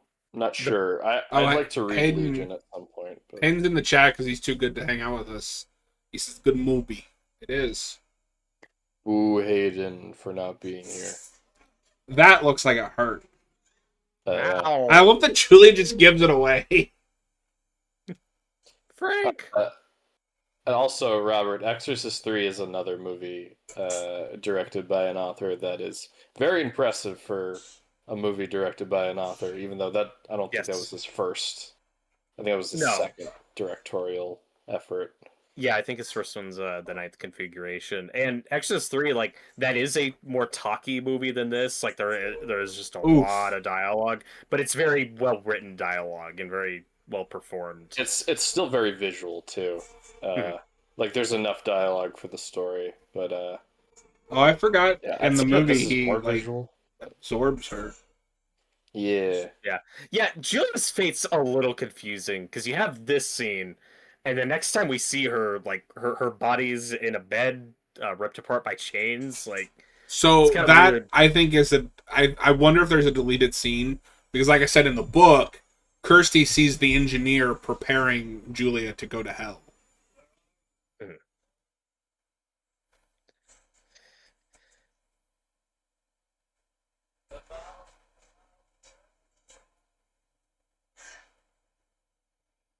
Also, one of the only movies of this type I could think of where the final girl makes a deal with the bad guy to win. Although, well, not the bad guy. Well, but a supernatural villain. And I like how the Cenobites are used in this movie, where they're not the villains; they just are. They are a thing to contend with. Yeah, they're forces of nature, but they're not necessarily good or evil. And just because it's on my brain right now, in the book, they don't betray her like they will in the movie, and I actually think it works better in the movie. They are so far gone beyond caring. Yeah, we made a deal. Who cares? Like, yeah, and I'm like, oh, come on, leave Kirsty alone. She's been through enough. But then we get one of the best lines in the movie.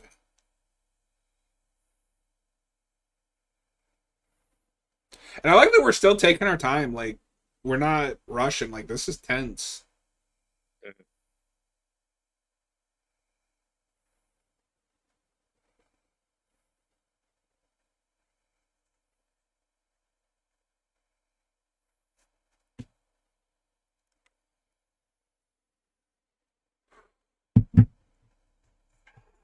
Oh my god. Ew. Ew. That's the often forgot about cenobite maggot mouth. Oh.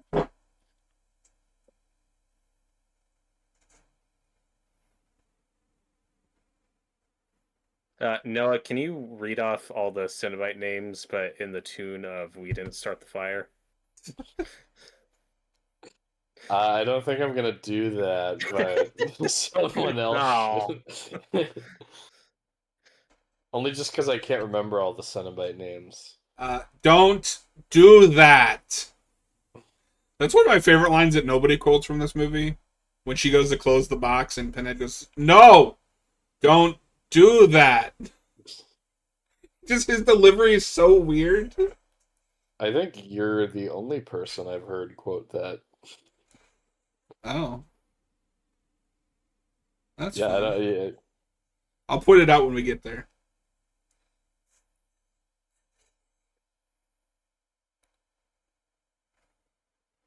Now it's turned into a slasher movie because she just stopped despite being chased.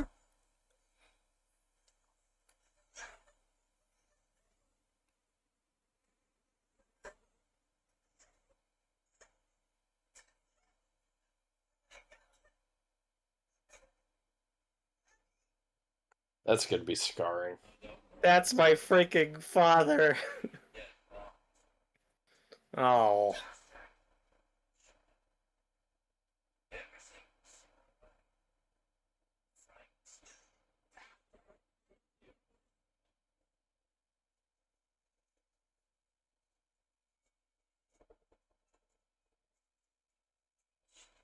Who's the worst uncle in '90s horror movies, or '80s and '90s horror movies? Frank or Michael Myers?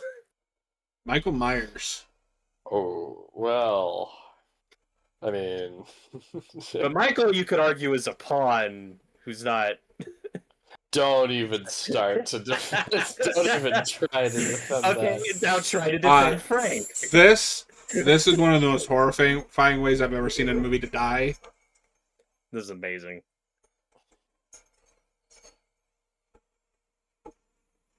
It's Chatterer, Butterball, Pinhead, Engineer. Don't do female that. Cenobite. Yeah, that's the one that falls apart. I don't think she ever gets a name. Do you guys know why Pinhead does most of the talking? Yeah, because he still has a mouth. Because he was the only one that could talk clearly through all that makeup. I thought it was gonna be because he's played by the director's friend. Well, no, because in the script they all kind of share dialogue, but Doug Bradley was the only one that could speak clearly. Well, and Butterball, I think, is like in real life, like that's a real skinny dude just wearing this 200-pound suit. Will make you real fat. Ow!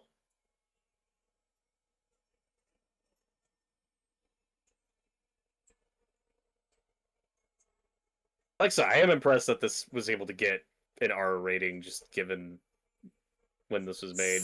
But I think it helps that this was a British film, made very cheaply. Like they just probably weren't paying attention to it, like a Friday the 13th picture. This is more graphic than Friday the 13th. Yes. So much, and they did have to cut it down to get an R. They originally got an X rating, but I still think it's graphic enough. This line is added for the movie, but I think it works. Jesus wept. Freak out. Oh my god.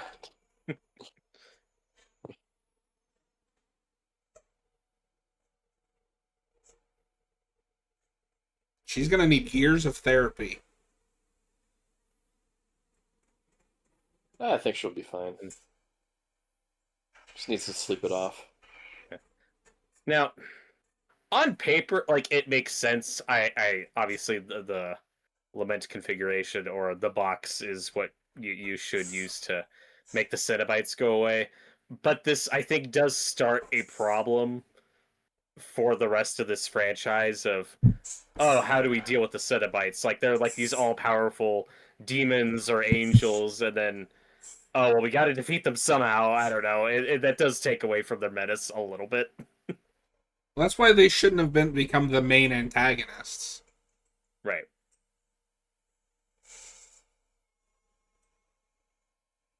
You said it. Heyo.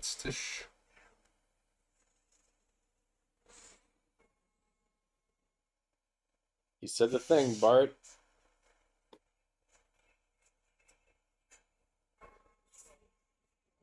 Oh, okay, there it is. See the way he said. No, don't do that. I've never heard anyone quote that outside of you.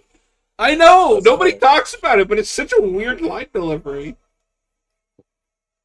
And this is the other part where some of the visual effects here aren't the best, but it's fine. See, I think I find it more charming than anything. Yeah.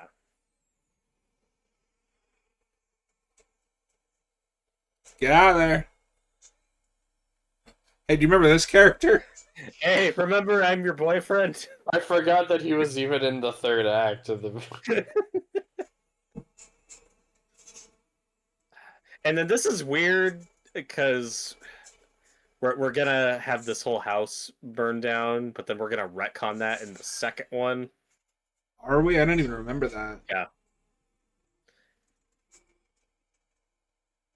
Yeah, the second one, like, it starts by recapping this movie, but it doesn't show the house collapsing because the mattress that Julia is on is going to become a really important plot point in the second one.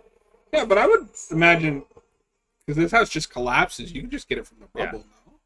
I'm just saying how it's portrayed in the movie. They show the house still standing, I think. Oh, okay. I don't. It's been so long since I went back to 2. Not Butterball. No. Like, all the other cenobites get to be, like, teleported away. Butterball just fucking dies. He's just fucking.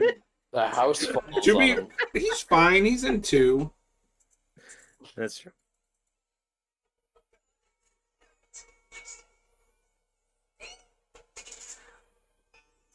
I don't know.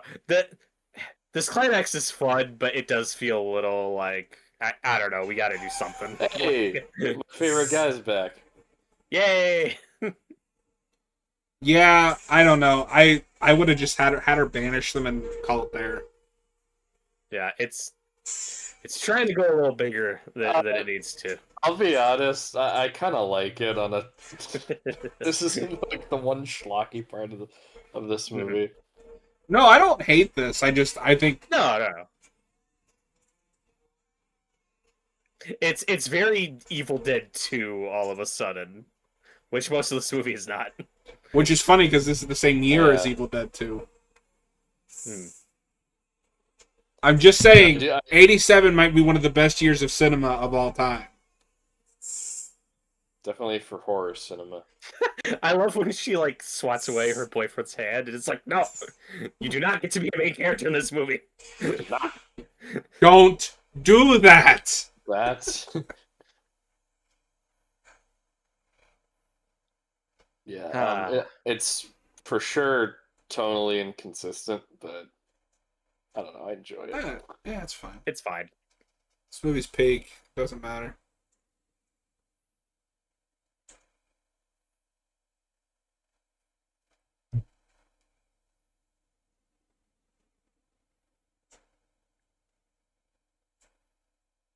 Well, that was fucked up.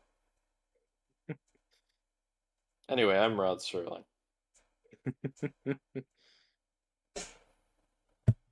Rod Sterling's The Hellbound Heart would go hard. You open up a box, and what's inside the box but demons from another dimension?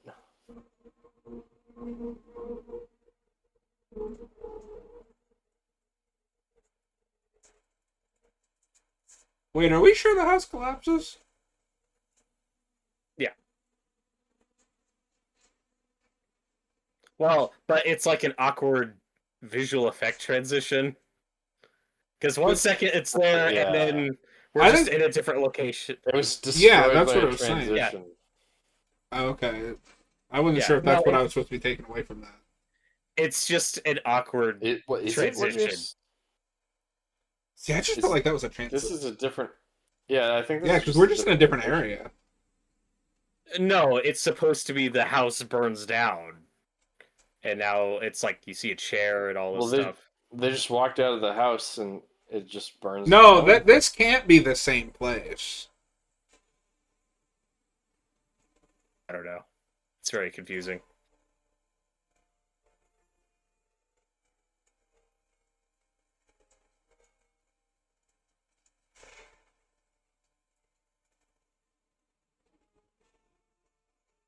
Yeah, I don't know what's happening here. What if Okay, this guy just so turned into a fucking dragon? Wouldn't that be cool? yeah, so this homeless guy who's been throughout the movie, I guess, just like this demon thing that's like the harbinger of the box. It's like, all right, you guys learned your lesson or something. Now I gotta take the box away. So I don't know. I love that. That's a cool transition. The whole Yes. movie was in this box. Oh my god. And see, Oh, that's the thing. this sets up such a perfect sequel. Just another person gets the box. What's your pleasure, sir? But that's not what happens in the sequel.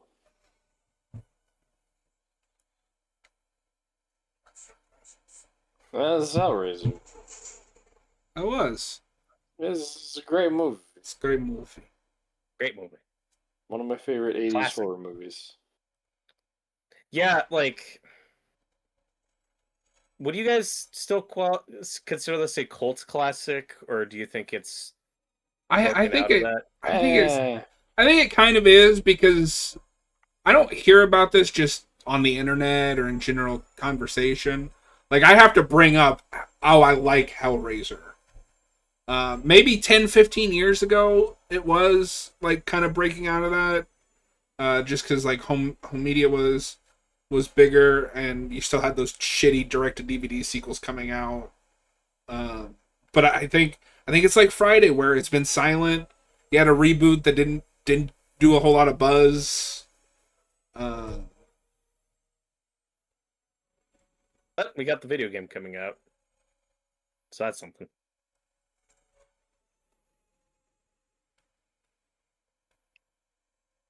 yeah, Yeah. it's gonna be great. Are you guys excited to do the remake? Yeah.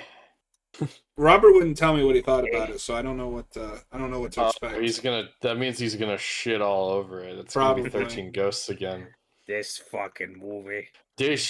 Oh my god, this fucking movie.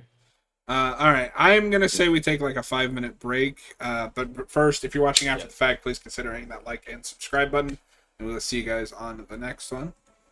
If you're watching live, don't go anywhere. We'll be back in a few minutes. And we'll talk the remake. I have some just general complaints to get out of the way for this remake before we start. So we'll talk about some of that. Nothing like movie ruining, just things I wish they'd done. But we'll be back.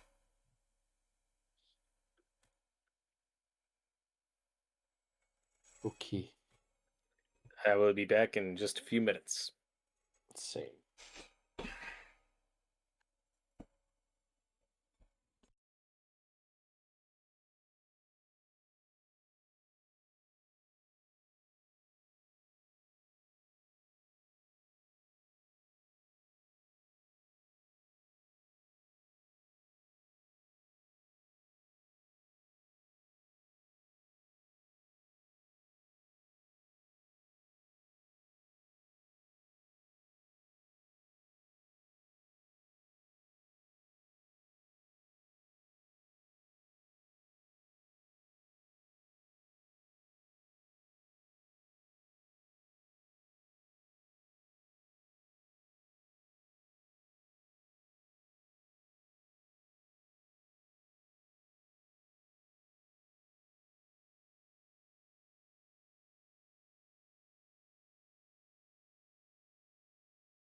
And we're back.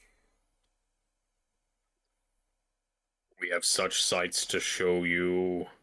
Oh no. All right.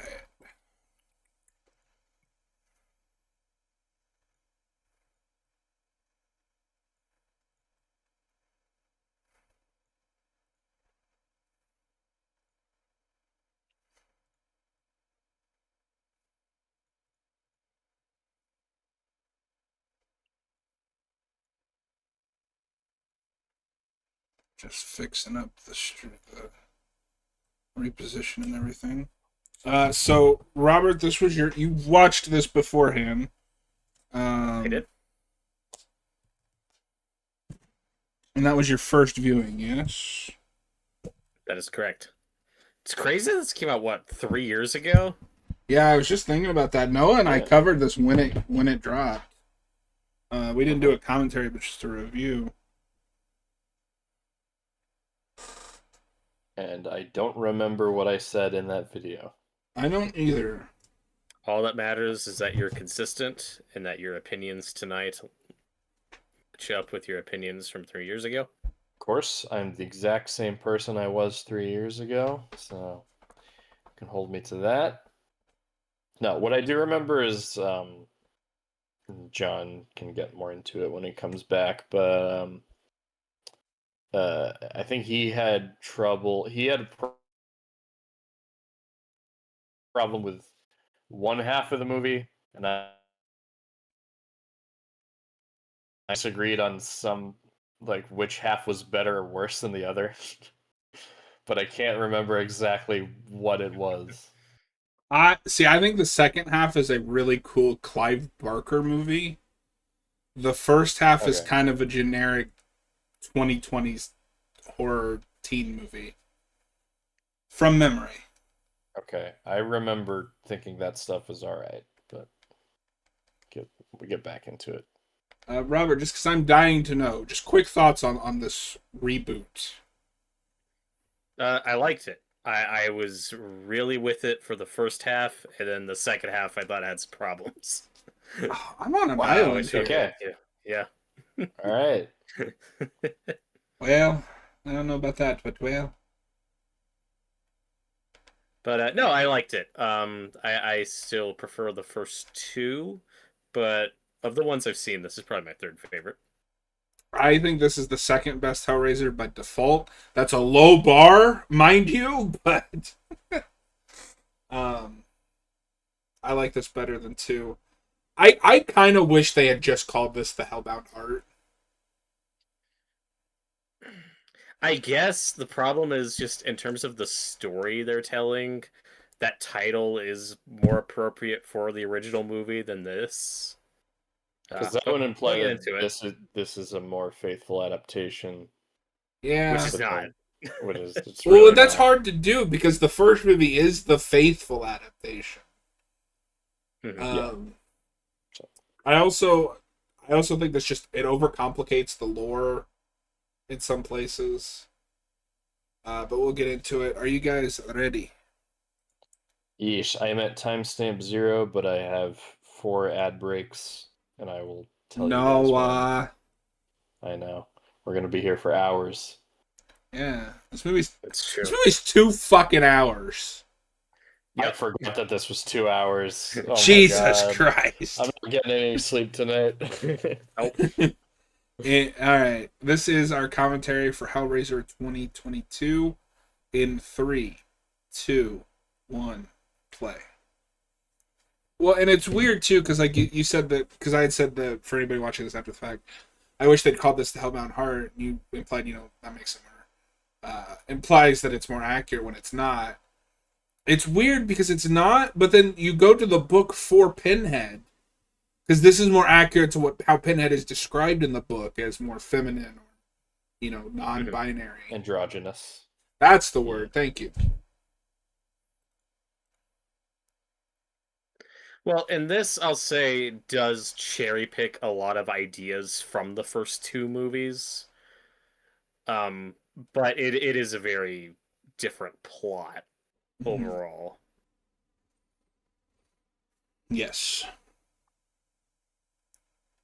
And I remember this being one of the first movies where I really realized I can't see what's happening sometimes. Yeah, that's just funny.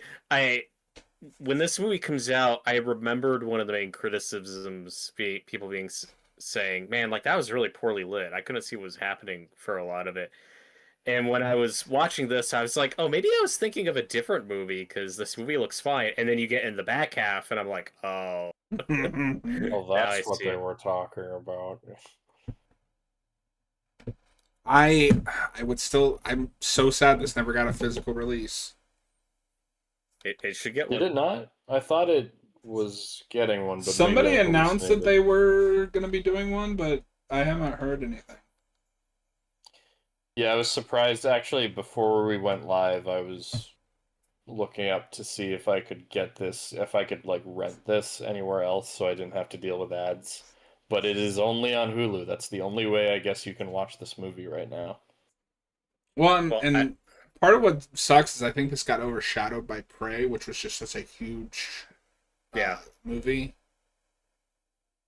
That's where the timing was a little unfortunate because they both came out the same year, and it's like, oh wow, like Hulu's putting out some cool original stuff with these properties, but Prey was so popular and so big, and then this comes out and people are like, Yeah, it was all whatever. right, I guess. Although maybe it's the lighting set up in my room right now, but even with this, I cannot see what's happening in this scene. It's very dark. And this scene is indicative of a lot of this movie where it does feel like Hellraiser, but watered down a bit. It may, even though it is an R-rated movie, it feels a little sanitized to me. It doesn't, I don't think, push the themes as hard as the original does. Mhm. And part of that is that there is a slow build up to the Cenobites that I appreciate and what's going on. But once we do start paying that stuff off, I think there's only like a couple scenes where they really deliver on the gore and stuff. I think you're really But we'll missing get that to it. Frank rebuilding himself. Yeah, it does that thing that a lot of these reboots and remakes do. Like we were just talking about this with Fright Night, where the Fright Night remake is like, okay, we'll just stick to regular vampire rules. It's going to be like a more straightforward version of how like the monster stuff works, and all like the Yeah. weird shit in that first movie you don't really get in the remake, and it's more straightforward vampire stuff. And this is okay, remember the cenobites? Well, they're going to show up, but we're not going to do the skinless Frank storyline, which I think is a shame. Yeah. Well, that's what I was saying. Is this is such a weird, like it's a reboot, but it's not readapting the book. It's not a remake of that first movie. You could tell me this was Hellraiser 11, and I believe you. Yeah, that's what's interesting about it. It feels more like just a spiritual sequel. Um, and Until it's you probably get more to in the line with end, and those. then they start pulling stuff from 2, and Yeah. But for me, that like that's more of a positive than a negative. I like how different this is from the first one. I'm of two minds. Sometimes it works, sometimes it doesn't. I think this is kind of a mistake. I think they're going for that Frank in the attic thing, but this is going to be from memory so over the top. I also like, I don't know, just can't it be a box? Yeah. Well, there's an idea with the box I like that every time you use it, it changes shape, and they say it has six shapes total, and I like that idea. Okay. Um, I don't but know. when we Call were me a introduced to it, it purist. was Just kind of weird. keep it as a box. It's not a box, it's a configuration. You can turn it into a thing. Oh,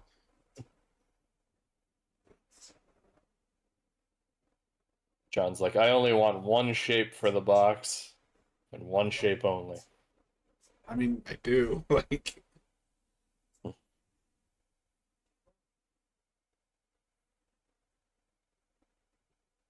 and I also don't mind them pulling stuff from 2 because I think you could fix 2.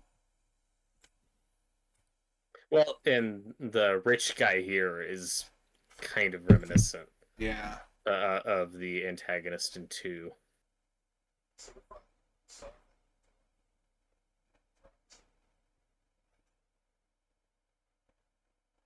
Seems legit. When the rich guy tells you to solve the puzzle, you solve the puzzle.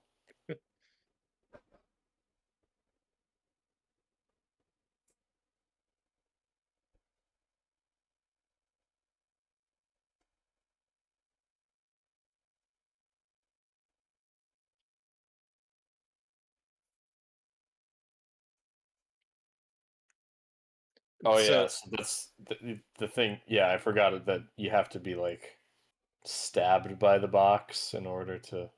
I like that addition. That when you Oh, solve it draws blood from you, and that's what summons them. Uh, it gets kind of goofy later in the but movie. if I solve the puzzle and just don't get stabbed, then does that mean the cenobites just don't show up? That I mean, they do address that. How do you Okay. how I do you don't I solve the don't puzzle remember. without getting stabbed? Ed or like what else was it? Other remakes that I can't think of at the top of my head were we gotta front load it with at least a little bit like, don't worry, you're in for a Hellraiser movie. Yeah, this is one of the better examples of They that bring back because the music too. there is plot stuff here being set up that will pay off later. It's not like a completely disconnected opening. That's true. And the music was a big highlight for me. I'm so used to these reboots and remakes just having a really generic score that you completely forget about. And actually hearing the classic Hellraiser music was like, oh hell yeah, right on. like See, it's like I'd we're say back. I'm more used to these kinds of movies bringing back the music, like Halloween does it. I don't know, but Uh, like Fright Night, like a lot of movies, and no, you haven't been here for all of those, but like the fog, like a lot of the really bad ones, just have really generic oh yeah, 2000 sounding scores. I guess I just mean from this like current era. Hmm. The trend now is to go more with nostalgia, and I think that's part of it. Sure. That's why nobody watched this movie. There's too much sex.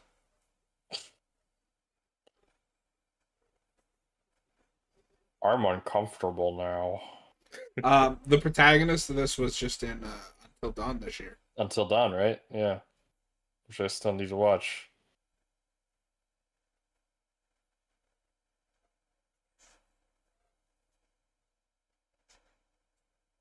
6 years later. What the fuck?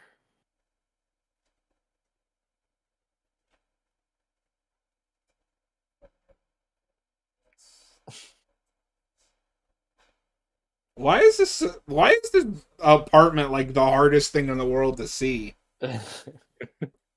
Turn on some damn Because it's lights. spooky. You ever just get up at midnight to make nachos in the dark?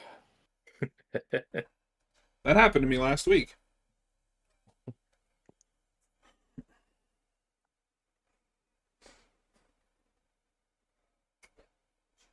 I am like, despite my problems with this movie, I would watch a sequel. Mhm.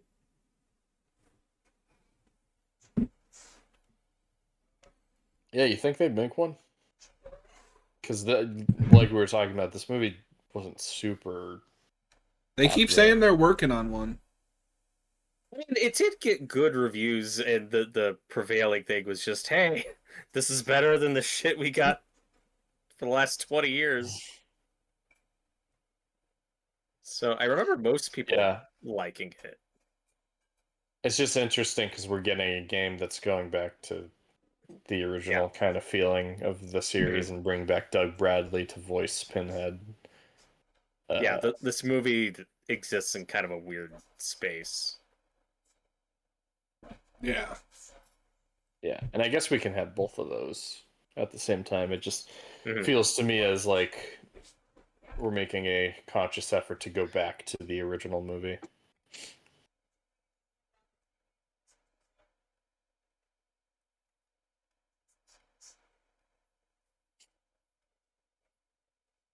And we should also mention that part of what hurt this movie is the release was fucked.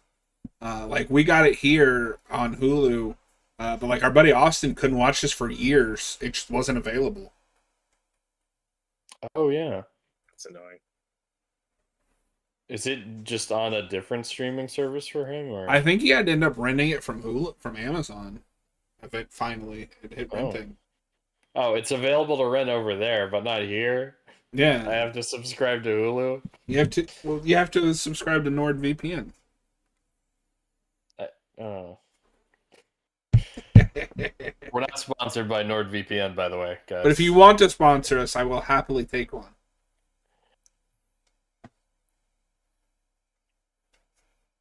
We're actually sponsored by Squarespace. Sign up with the link below. Oh,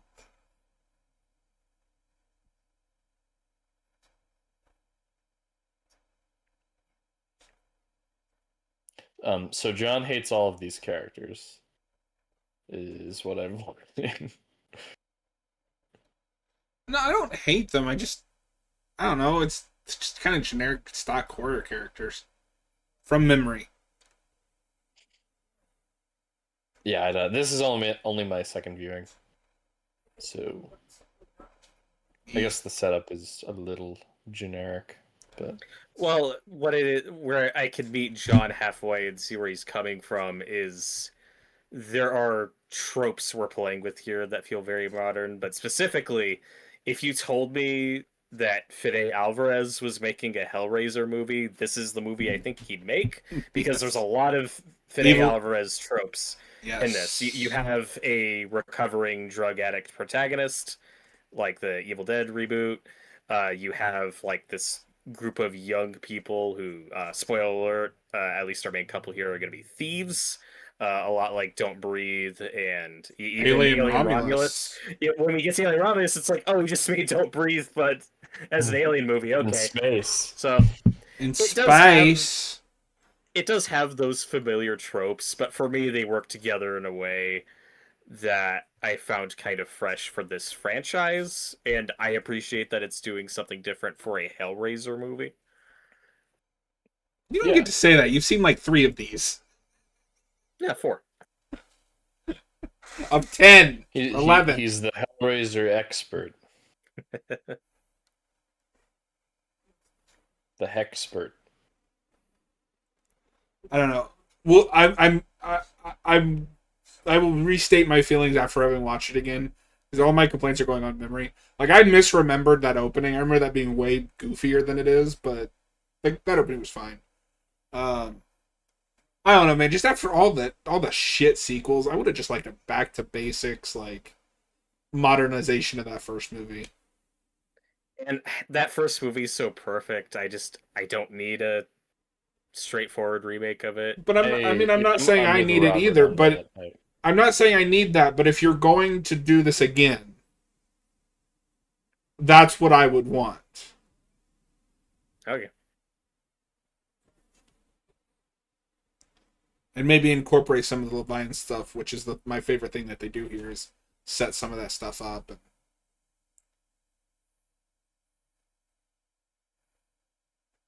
The scene is lit by the rain. It might as well be. Jesus. You know, AVPR was really ahead of its time. Oh my god. So, funny thing, because I watched that again recently, and I was struggling to see what was happening. But I won't fully defend Austin on this, but I will say, just from memory, watching that recently and watching this now, I think this is hard. This is harder to look at than AVPR. I don't know if that's a hot take, but that's just the experience I'm having with it right now. Yeah, I mean, I haven't watched that recently, but like, I don't know. There are moments where this is fine. It's just there's no natural lighting. I can say watching this last night, I could see what was going on fine, but it's just not made for this setup with all our lights on. Yeah, Because I was gonna say, it's like, oh, yeah, now I can't see what's going on. Yeah. If I was watching with all the lights off, maybe I'd feel differently. But...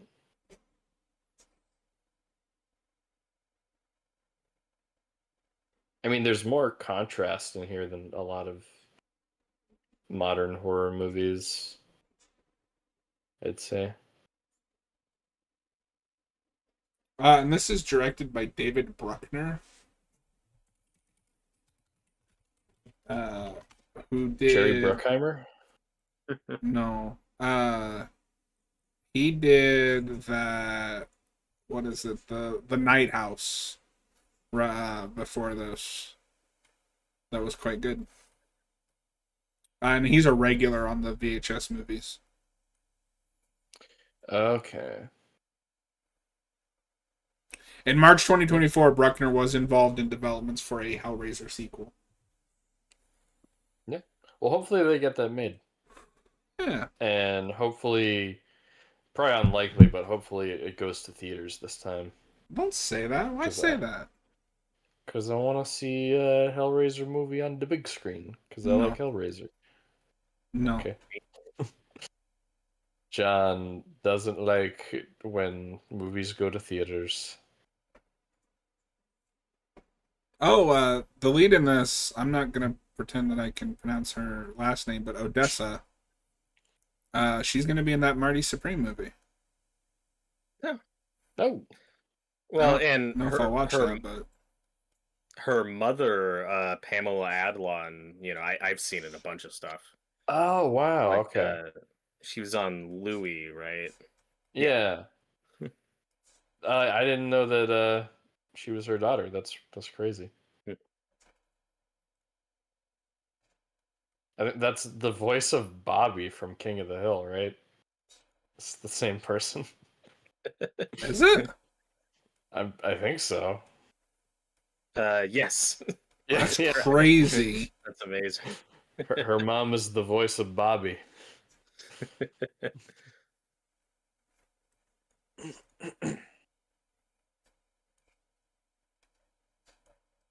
She's also in one of the English dubs of Kiki's Delivery Service, which I watched religiously. Good movie. Nice. Not my favorite Miyazaki, but good movie. Yeah, not my favorite.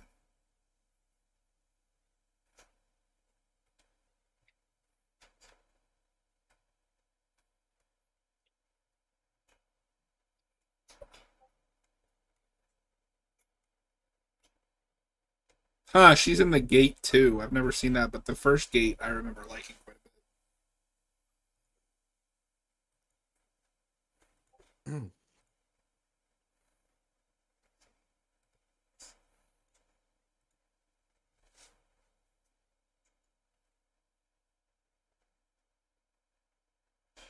Turn on a light.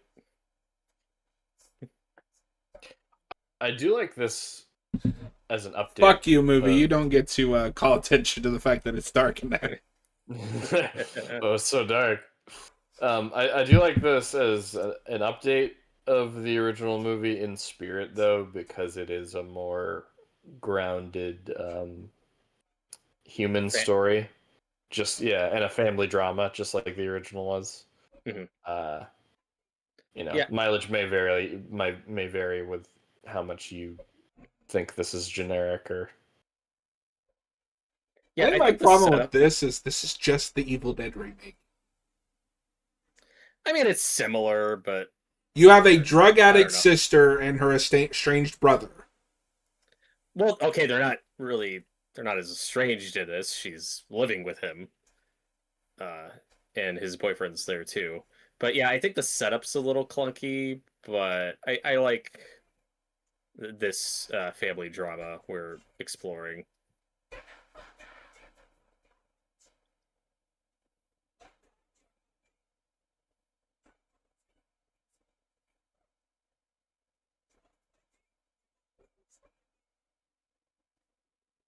The performances are good so far.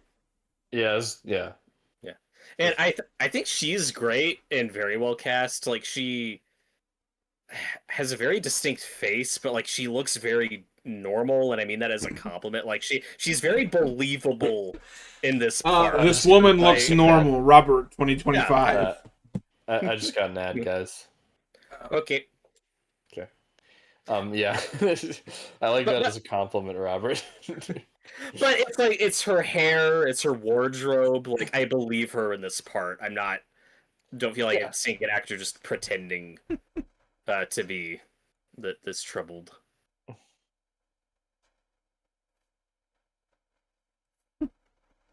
But even comparing this to Evil Dead, like Jane Levy and that, who I think is great, like this girl, I will say I believe more as this character. Not saying it bothers me in Evil Dead, it's just an observation. That's fair. Does Jane Levy Like not look normal enough to you? but it's that whole cast, they just look like very pretty, typical Hollywood young actors. Robert, we get it. They don't look normal enough to you. Yep. I'd say some of the cast in this have that too. They look like Hollywood stars. Yeah, I think with the male actors more so.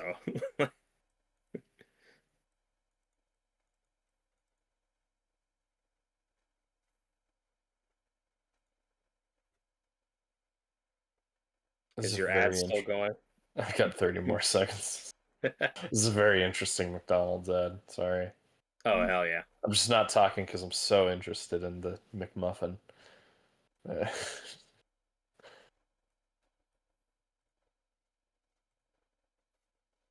Is Brian Cox narrating it? No, actually. No, what's the point?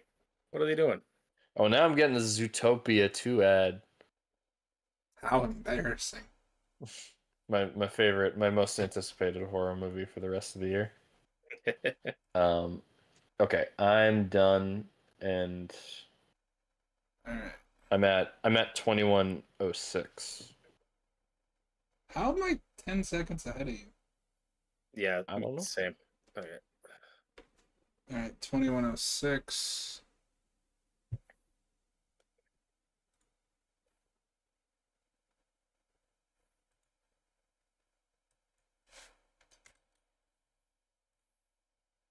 All right, is everybody good? Mhm. I'm ready. In 3, 2, 1, play.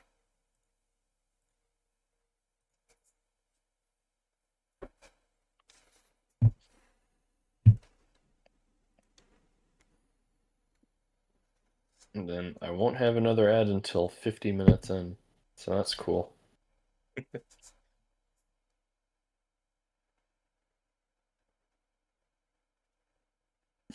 No, but the way we're handling this actually reminded me more of Haunting of Hill House than Evil Dead, and how we're handling like the relapsing and Oh yeah. this type of family tension.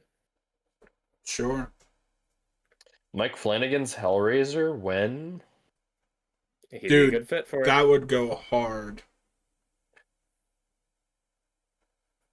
But they would have to cast people that Robert deems normal looking. Yep. So not Kate Siegel. No, are you saying All I'm that saying Kate is- Siegel doesn't look normal? No, Robert's saying that. I think you're That's saying true. it. I'm just saying that I believe this actress in this part, and I think she's very good at it. No, I hear you. But- It's just funny. Just the way you worded it was too funny. Yeah.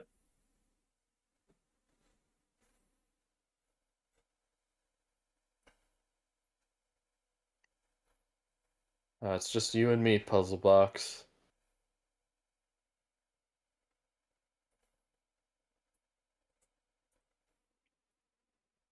Can we Ew. please have a Rubik's Cube be the Lynette configuration in the next movie? I like that choice. Don't take those. No, They were on the relapsing. floor. I don't. The nasty I mean, pills. I was mostly saying that because they were on the concrete. Like, obviously, drugs are bad in general, but John just prefers his clean disgusted drugs. At the sight of drugs. Ew. Drugs good, germs bad. I mean that's just what John true. always says.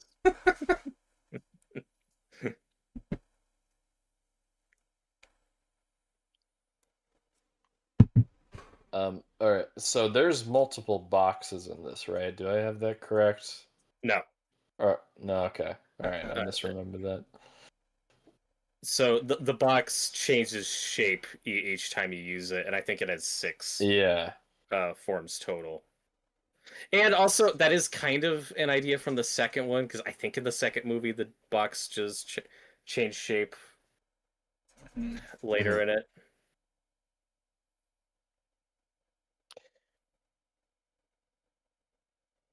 Yeah. I don't know why I misremembered that. I mean, I had that question too when I was first watching this. Don't do it. That's a little subjective. No, it's not.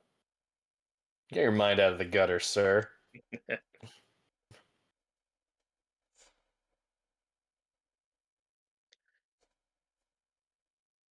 Did I break you?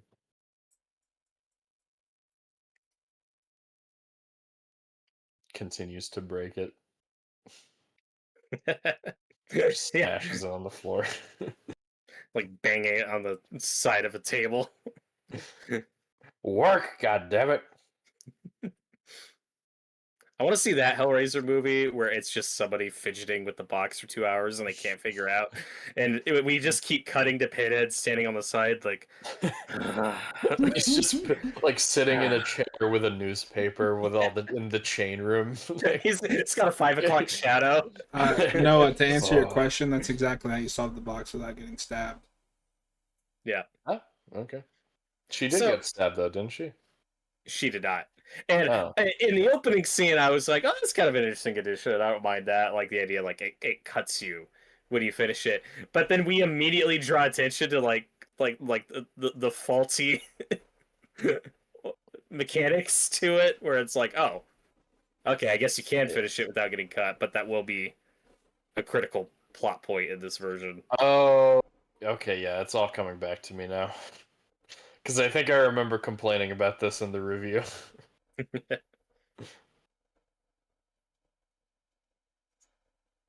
She thinks she's Jesse Pinkman in Breaking Bad. Well, this is better than Breaking Bad, so you know. I wouldn't go that far. I mean, Breaking Bad, as much as I love that show, would be better with Cenobites. Yeah, I mean, everything would be. then it'd be watchable. I didn't say it wasn't watchable.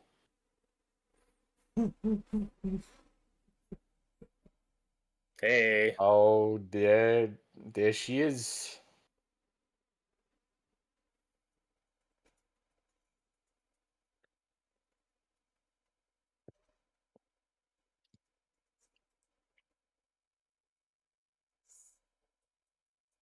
But if she didn't stab herself, then why are the center bits They'll there? explain it. Oh yeah, okay. I gotta stop complaining about movies before I know what's happening.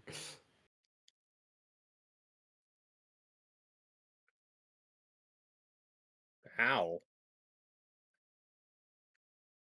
I hate it when I wake up like that.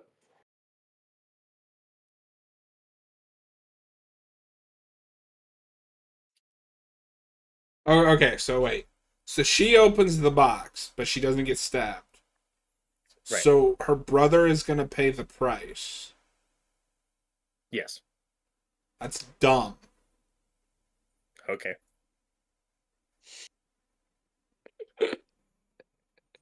Oh, this is gonna be a good commentary.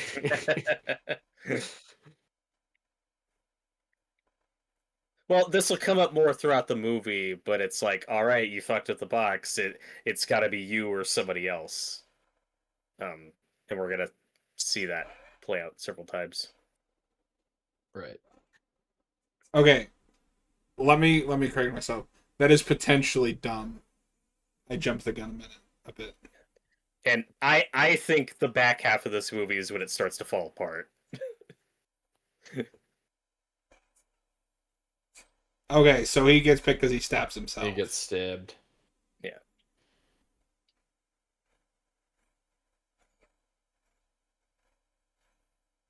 It was the box calling to him in a way, just like in the original, how it does to you.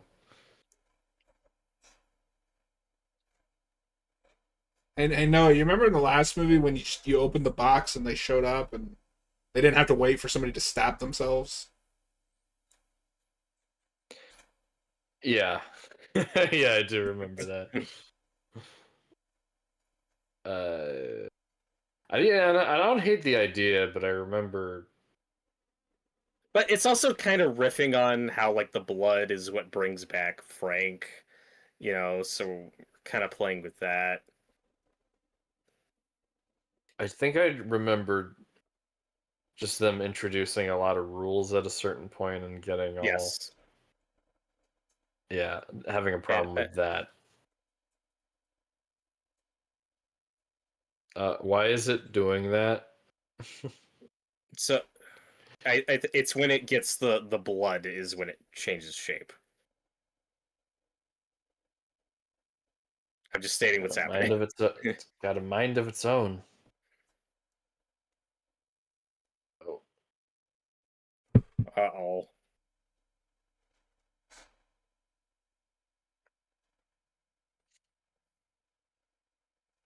Oh my god, it's an actually lit scene. it's lit, bro. Can't have that.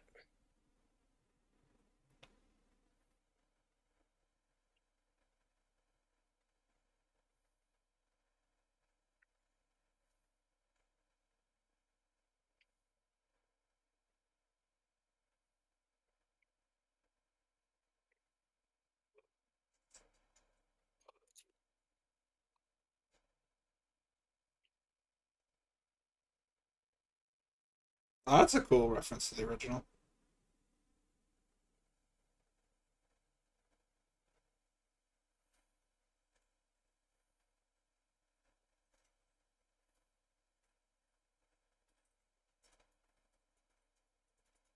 You know what would be better about this is if the box was giant and it was in space. I mean, that's just true. Yes. Maybe they'll do that in the second one. Or maybe they'll go back to 4.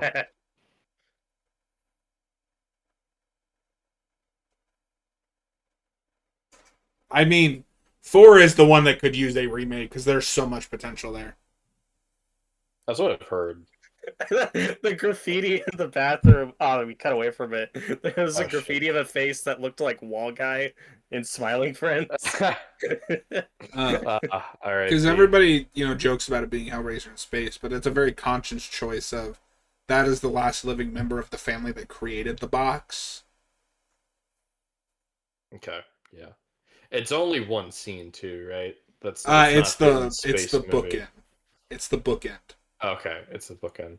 All right. because it starts and ends there, and then the first part is in like I want to say 14 or 1700s France. There's one that's in Okay. for the time modern day. Yeah, I'm curious to watch that. I'm hesitant to buy the Arrow box set if I don't like it. Noah, you will like it. You're just blind by it. I'll rewatch 2 and 3, but I don't You know get about 3 4 good yet. movies. You potentially get one that you don't like.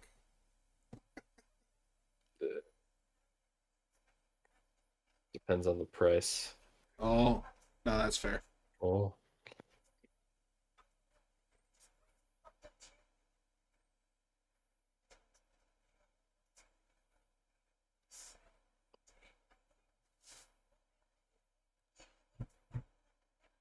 So I like this setup a lot that we have a protagonist whose loved one has been taken by the cenobites. And of course that's a hard thing to get other people to believe. Yeah. Yeah, this is a cooler setup than I remember. But I was also on drugs, but that's irrelevant. I'm telling you, I opened this box and then some weird shit happened and my brother disappeared.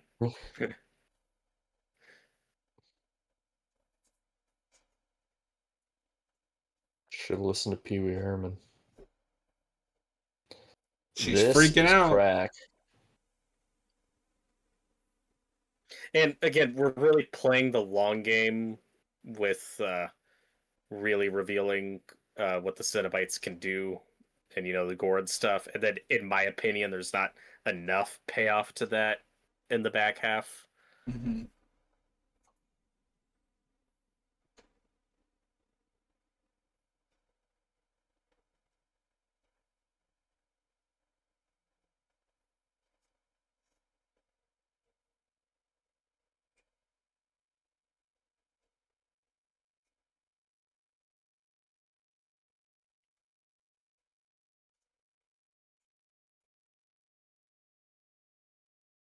And the message of this This movie is sex is bad.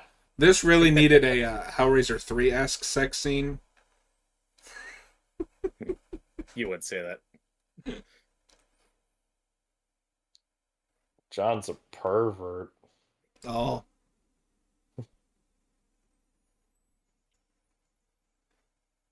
Don't you hate it when you're having sex and then a cenobite just shows up in your room staring at you? It's the worst. I wish they would just go away. Thought this was like a setup to a commercial. Like, you need Cenobite away. Send away. Shoot him. They Call can't be now. reasoned with. They can't be bargained with. Well, that's not true. I guess they can.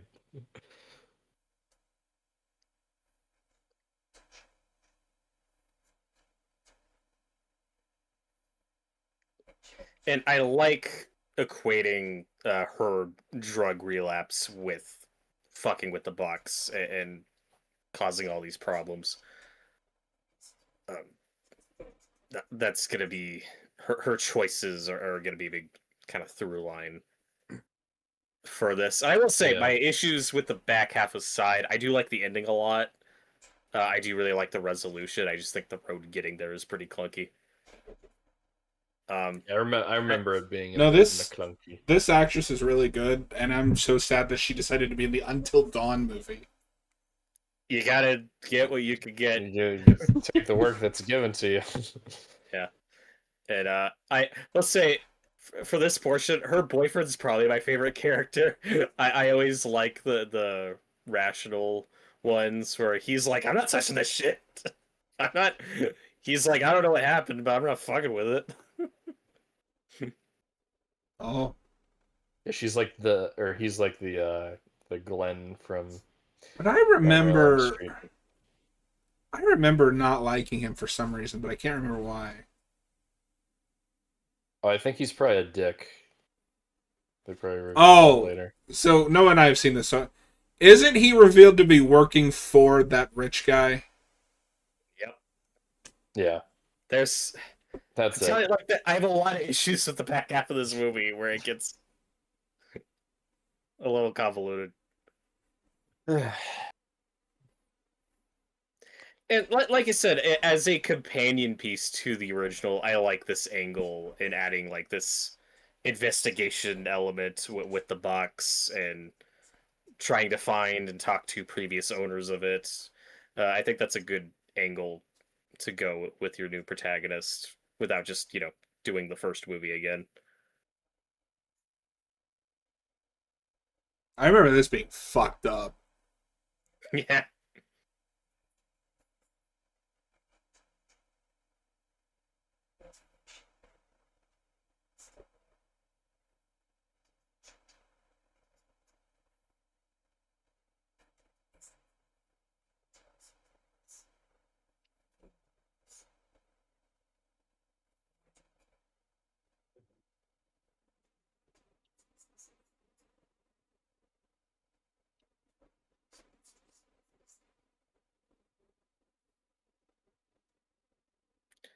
Are you saying that rich guy in the opening was a pervert? Oh, That rich pervert that hosted a sex party is a pervert. Oh my god.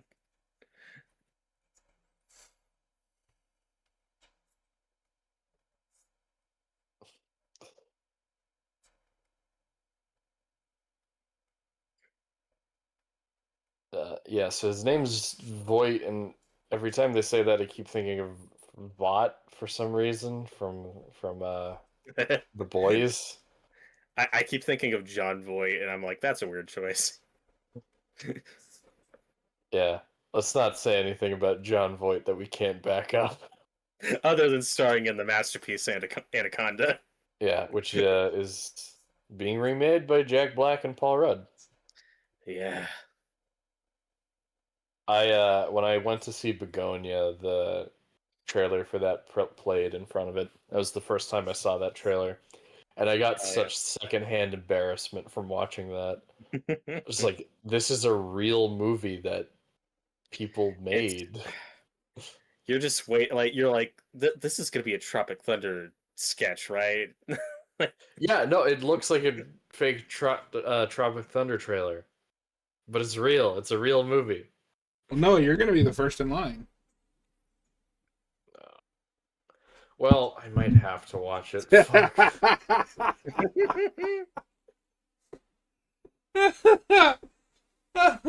What if I just didn't? No, this Can is I- why you don't wait till the last possible minute to watch your bad horror films. Well, okay, but in my defense, this one's coming out on Christmas. Yeah, perfect way to spend your Christmas. It's a I'm family. not gonna go see Anaconda. John, is it okay if I skip Anaconda? No, one of us has to talk about it. God damn it. You just volunteered. No, I think it should be you. See, this is fucked. Yeah. Yeah, this is That's messed up. This.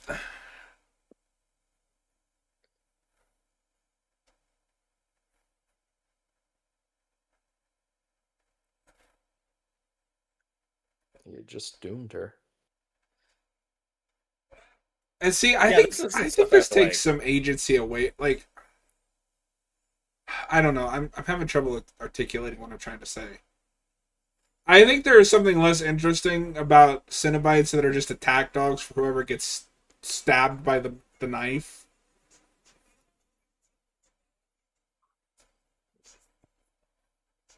I think I'm fine with the idea on concept just because they want victims. And that's just their way of seeking them out now. I don't think it makes them just attack dogs. And there is more to it than that. But it's so messed up what happens to this lady. Like, she's literally dying. She is very close to checking out, but now this is the fate she's doomed to. And she knows it's coming. Like, that's great. Is like she knows, like, oh, I am It's great for fucked. her, but it's just great. Yeah. Yeah. Yeah, that is messed up.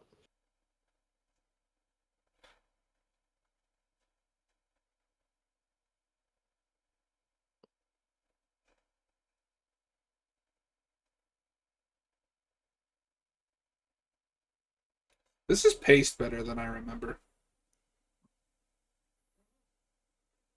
Hello? Hello? Oh my god, the wall opened up. I remember. Hospitals do that all the time. Don't Dang. even worry about it. I was in a hospital last week and that happened.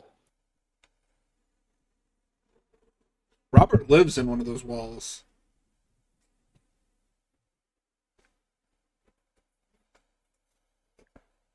What? Robert is just the wall guy from Smiling Friends. One of these days, Yeah. when we're making a video, we're just gonna see his background open up and someone walk through. And he's gonna like cover his computer screen. Robert, when are you going to give us a tour of your wall? Oh, I will. Oh, I will.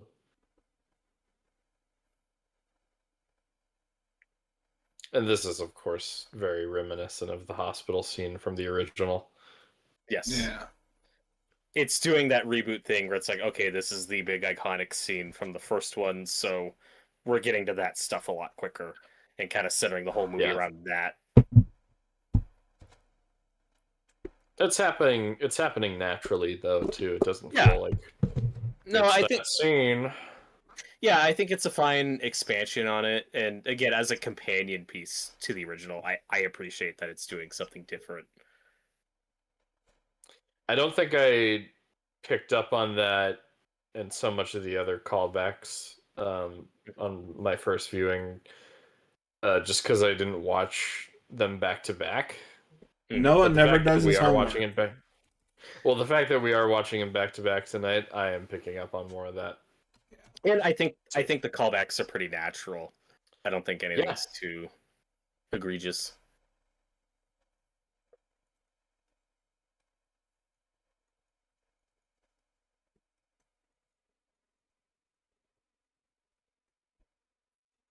not female Cenobite,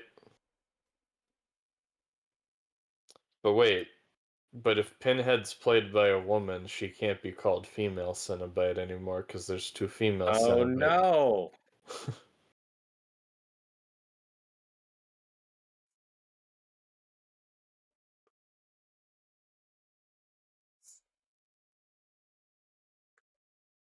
This is horrifying. She'll be fine. Is she using Bing? What is she? I It can't even looks tell like what it. search engine that is. Mother. why? Why are they trying to insert themselves into every movie character's life? Use Bing, Noah. John, do you use Bing? I have on accident. So I use Internet or Microsoft Edge as like a secondary explorer or browser, and Yeah, it defaults to Bing. So if I don't think about going to Google first and I just search, then it will use Bing, and I get annoyed because it's Okay. formatted so poorly. Because it's Bing. This is a tangent. Did you guys ever? Do you remember there was like a Bing ad campaign that was trying to prove that like Bing is technically more used than Google? I do And remember that. yeah, there's like a website you could go to that like compared their stats. That is But the one isn't thing the that takes me out of Amazing Spider-Man is I don't buy that any Peter Parker uses Bing. also isn't the most searched word on Bing Google? It's like, oh, fuck, this isn't Google. How do I get to Google? I will say though, Microsoft Edge is a hell of a browser. Oh yeah, I Oh, I've always I've stopped using assumed they were Chrome really slow. entirely. I should stop using Chrome. I I really just have a problem with the way Google's been handling stuff with their browser. It's so resource yeah intensive. Half the website's ad blocks don't work anymore. yeah. I use Firefox as Oh my my god, main, and then Edge as a secondary. using ad block on YouTube is basically impossible now On Chrome, not on on Chrome. Firefox. Okay, I should start using Firefox then. You should. It's great. No, Edge is actually really cool because it's built on Chromium, the same base as Google Chrome. Hmm. But it's not owned by Google, so Yeah. yeah.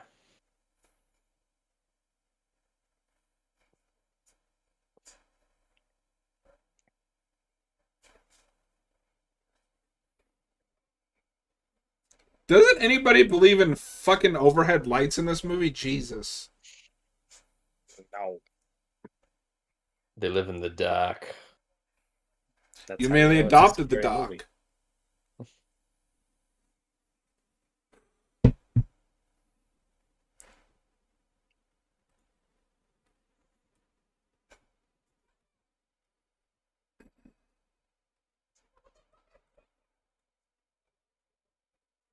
Yeah, and for this portion of the movie, I like her boyfriend as the guy of reason. He's like, no, we just need to throw this thing away and forget about it. But Like, then, yeah, it's stupid.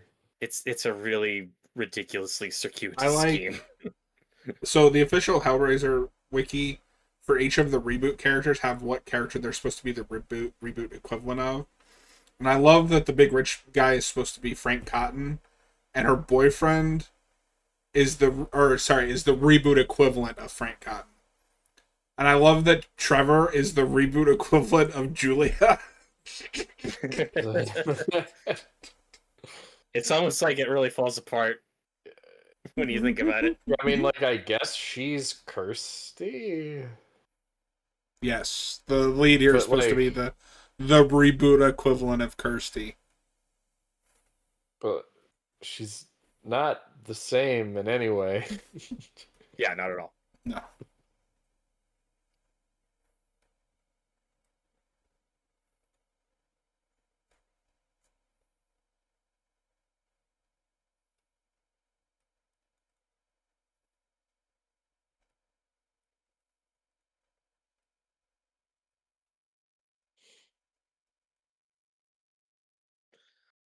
Well, this mansion really went to shit in 6 years. Oh. Oh.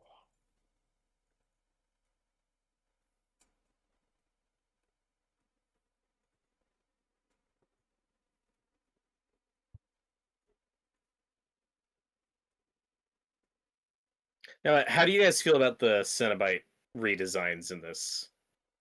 I like them. I think they look great. I like the. I mean, I mostly remember Pinhead, and I liked Pinhead. It does have that kind of, because I think some of it is CGI, and some of it looks too Some of it. clean. Yeah. Oh, and I have that with this whole movie. It doesn't have the same grit that the first one does. With the Cenobites, I think they were trying to go for something more original and kind of get away from the BDSM leather look, but it's like it's fine, you know. It's just own it. Like I like with the new video game coming out, it's like yeah, we're just going back to the first one. Just don't overthink it. Well, and But for what it is, I think it's cool. this is just a me thing. I don't like Pinhead in white clothing. I think the black offers a nice contrast with the skin. That's fair. Yeah, I agree. Because Kirsty's Pinhead also wears like a white robe, and I think it looks weird. It's so weird that she becomes Pinhead. I don't like that at all. I remember that book being great.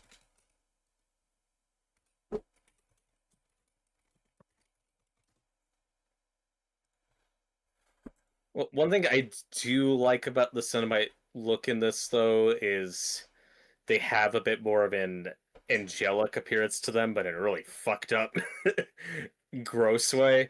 And the whole idea with the Cenobites, like Pinhead says, we're demons to some and angels to other. It's like throw out any of your earthly notions of what angels or demons are. It's like no, that this is what's actually going on, and it's so much more fucked and weird than anything you can imagine. Yeah. Yeah.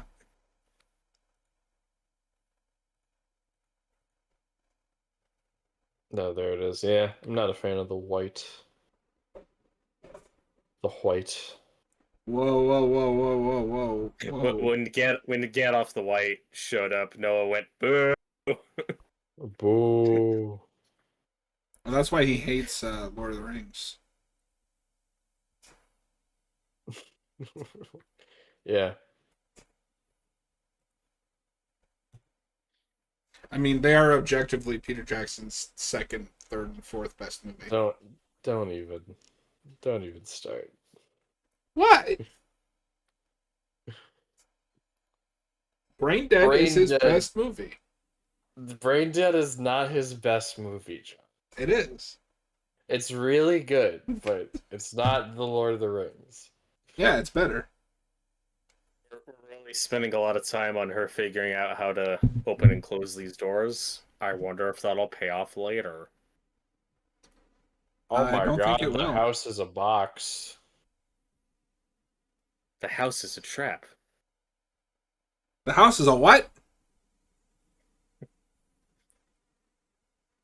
It's the famous line from M. Night Shyamalan's Trap. You know, I The saw house that is a movie and I don't remember a damn thing about it now. Why? I don't know. That movie's peak. It was I pretty love fun. that movie. I wish I had watched that in a watch party setting with you. That's Yeah. probably all right.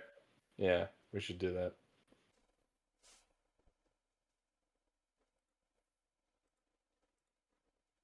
We'll do a trap commentary by the end of the year. No, I'm just Oh. kidding. We don't have to.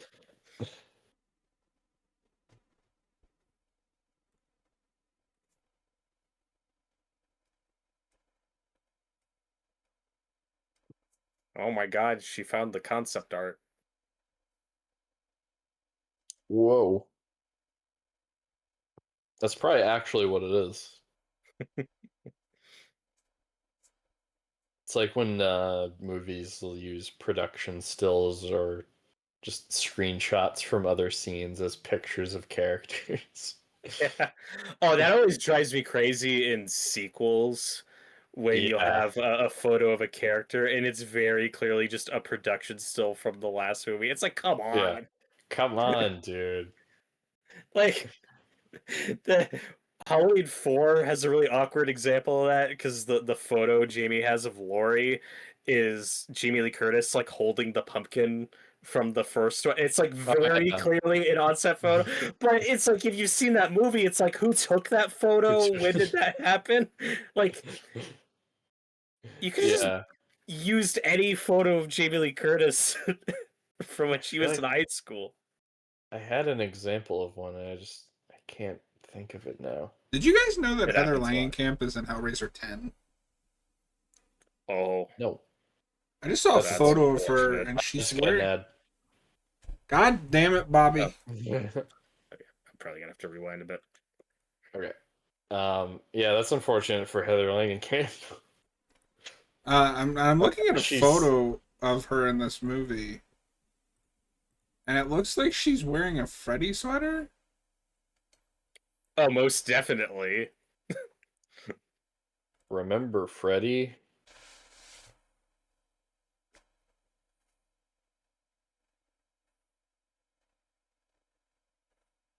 Also, Yeah, she swung back. She's a Mike Flanagan regular now. also, Pinhead looks terrible. Why is it the minute Doug Bradley left, like they couldn't get the look right? It's almost like these were really cheap. Like, what the Rushed fuck is movies. that?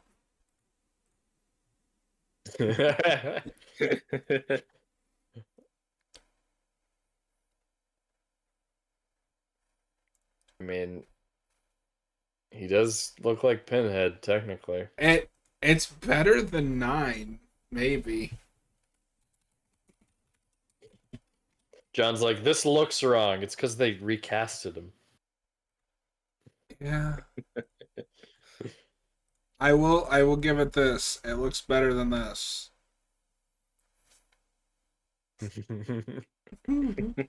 Guys, I'm getting a Five Nights at Freddy's 2 ad. Your most yeah. anticipated movie of the year. I can't wait. You have to go see that too. Yeah, I know. I'd rather go see Five Nights at Freddy's 2 than fucking Anaconda. Oh, okay. You Right. don't have to go see Five Nights, but you do have to go see Anaconda. No. I want to go see Five Nights. No. Let me go see Five Nights. Okay. No. I am at 55-17 right now. Okay. I'm ready. Ugh. 55. Yerp. All right. Play. Thanks for the countdown. Sorry. He did Yeah. it in his head. Yeah. Blame Noah for not Yep. having an ad-free option.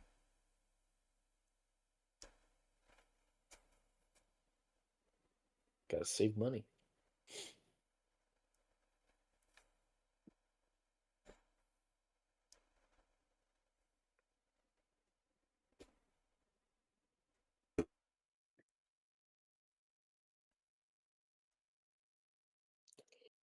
No, it's just funny, Noah, because you're like, I was looking for a place to rent this. I'm pretty sure the upgrade for a month of ad free would even out to be about the same cost as renting the damn thing. Whatever. Moment's passed. Oh, We're doing this. Noah's like, shut up. Shut up. Oh my god, it's her brother. Is it? I can't tell. It's generic looking white male number 2. Don't say that. I'm sorry. No, I was saying I can't tell because I can't see anything. That too. Okay, so Oh my we god, get he's Frank. we get kind of a skinless Frank reference there, where for a second her brother looks all fleshy. Yeah. And I was hoping we'd do something with that in the back half, but spoiler alert, we don't. Uh-huh.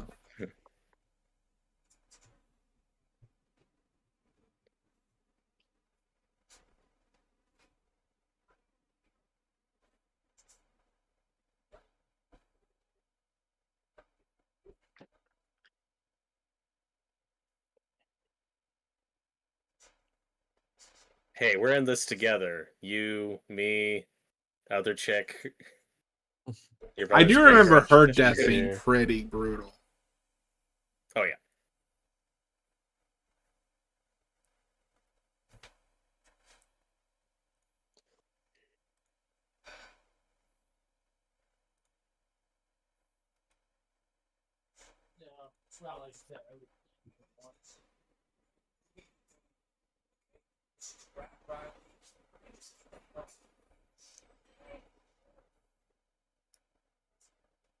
Oh my god, she's British. That's really scary. That's a direct That's reference to horrifying. Clive Barker being British. It almost feels that way. It feels a little obligatory, like, well, we should have one British side character. Because the original movie was British. That's their way of paying homage.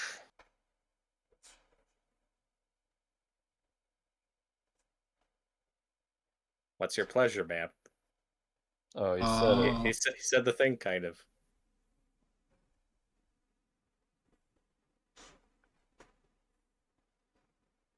Can we get some lights? No. They forgot the first step. They only went camera action. They forgot lights. Oh no.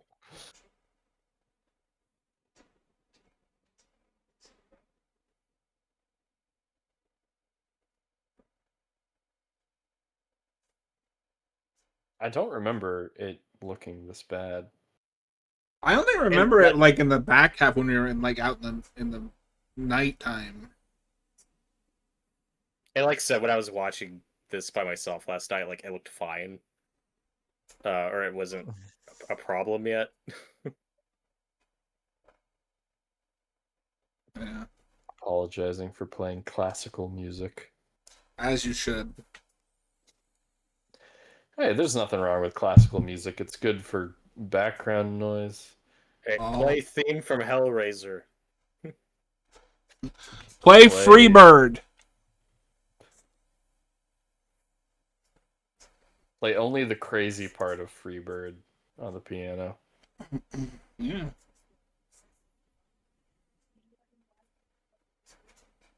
Yeah, so this is where we're really pulling stuff from the second movie with Leviathan.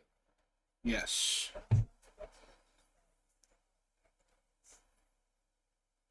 Well, let's see, and Robert, I don't know if you know this, but this is actually concept art from the second one. They didn't have proper art, just Clive Barker doodling on napkins. These are the napkins. Yeah. That's why these pages look like napkins. Oh my god, there's light. I can see what's happening. Kinda.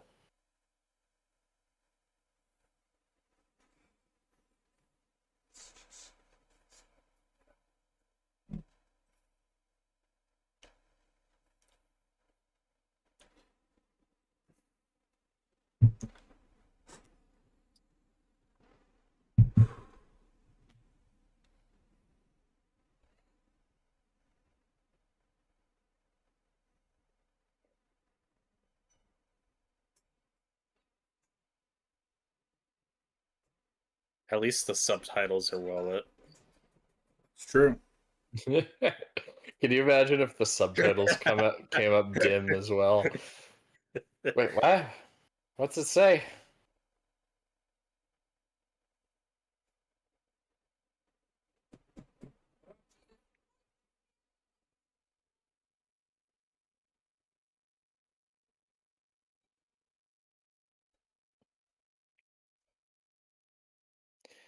Yeah, I think this movie's paced pretty well so far. Yeah, I remember it dragging the first Um, time. I don't remember quite where it went off the rails for me. Not go off the rails. That's putting it too strongly. Mm. But lost me a bit. Yeah, so the idea with the box in this movie is they're sacrifices, and then the person at the end is given like a proper audience with them Okay. Yeah. and supposedly gets what they want. Supposedly. Okay, I will give this movie an olive branch. If you're going to connect 1 to 2, that is a fine way to do it. I still maintain that is way overcomplicating the concept.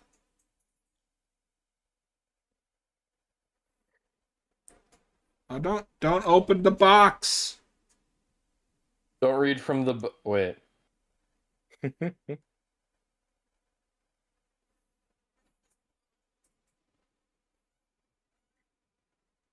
No, she dropped her phone with a light on it. No.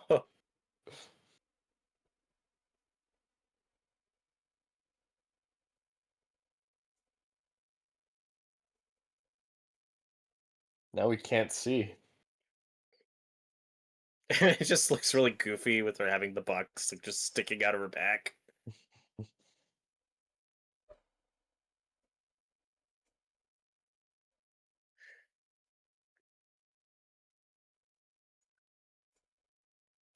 So wait, did she solve it and then get stabbed in the back? I couldn't tell what was No, happening. somebody else stabbed her with the box. Oh.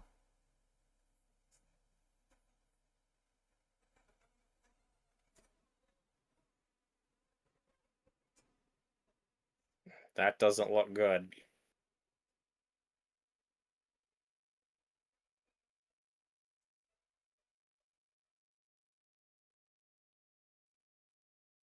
There was a man in the walls. Like one guy. Talking That'll about be the you, reveal. Robert. Robert, you opened the box. He's running around stabbing people with boxes. What? You're like, it's a living. Take it with you.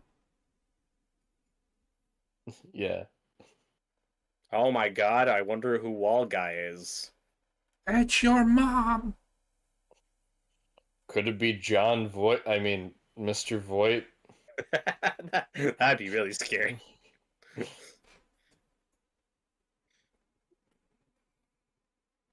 I don't think so. Oh, that's cool. She just said I hear bells, and they're like, okay, or whatever. You're fine. That's a scary concept that only you can perceive. Yes. Cenobites. And I'll give him the credit. That is in the book. In the book, in the hospital scene when Kirsty opens the box, a nurse comes in and can't see the cenobites. Yeah.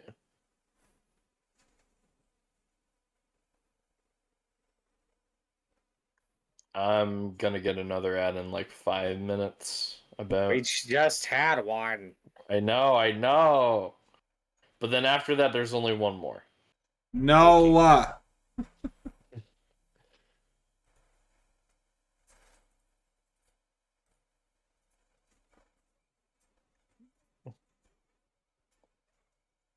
It's going through changes. Just let it be.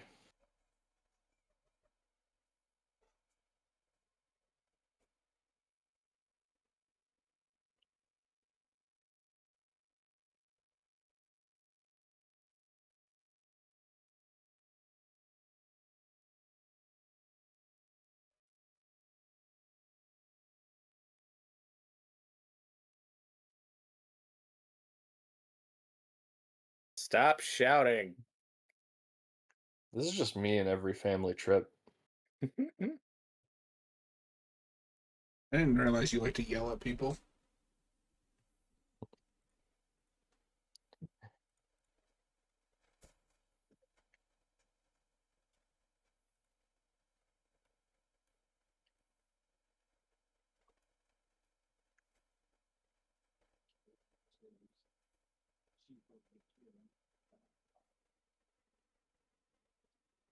That's kind of a cool effect when you can see it.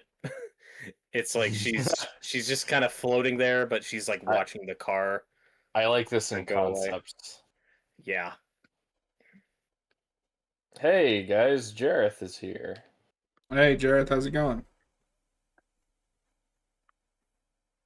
Uh, Um, we're about halfway through the 2022 Hellraiser. Harold Fraser. Harold Razor. that'll be the next I Harold like this Kumar as a movie. big reveal for our main cenobites. And my boy the Chatterer's here. There he is. Not that I can see him.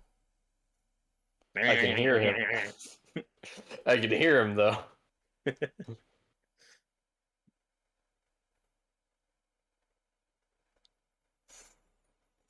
But no, I think this is the most effective sequence in the movie. I think it peaks here because this is messed up.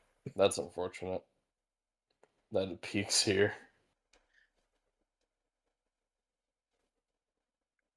There she is. I think Hey, she's so Pinhead. good in this. She's fantastic.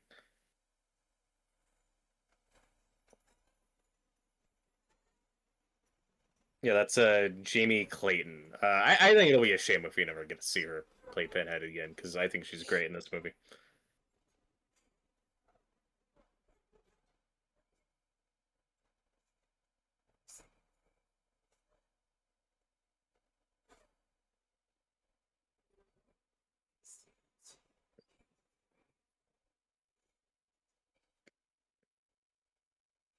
Now, this is some good Pinhead dialogue, I think.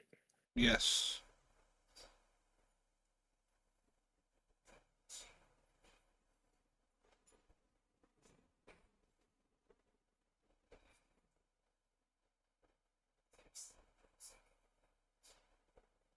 It's way creepier than I remember. Oh my god, it's a pin.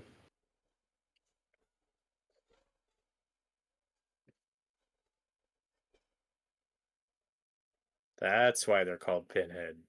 Tyler, no, this is nobody's first time watching this. I think this is all of our second time. Yes. This is fucked.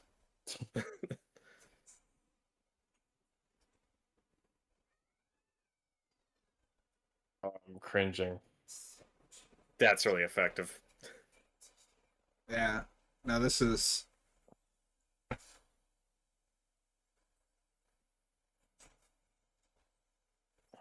And you'll feel it all. That's not a selling point.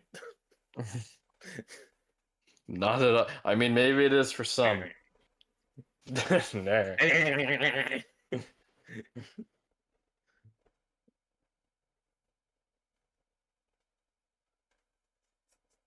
Oh my god.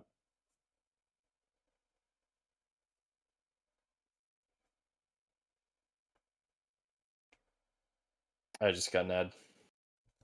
Okay. God damn it, Bobby. Right after Pinhead.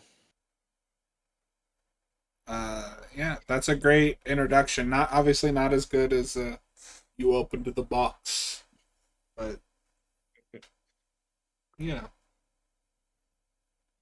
I feel like she's not as, like, I guess, theatrical as Doug Bradley. No. She's a lot more subdued, Yeah. creepy. And I like the voice modulation. It kind of goes Yeah. back to the book where it's more ambiguous on like gender and More androgynous. yes.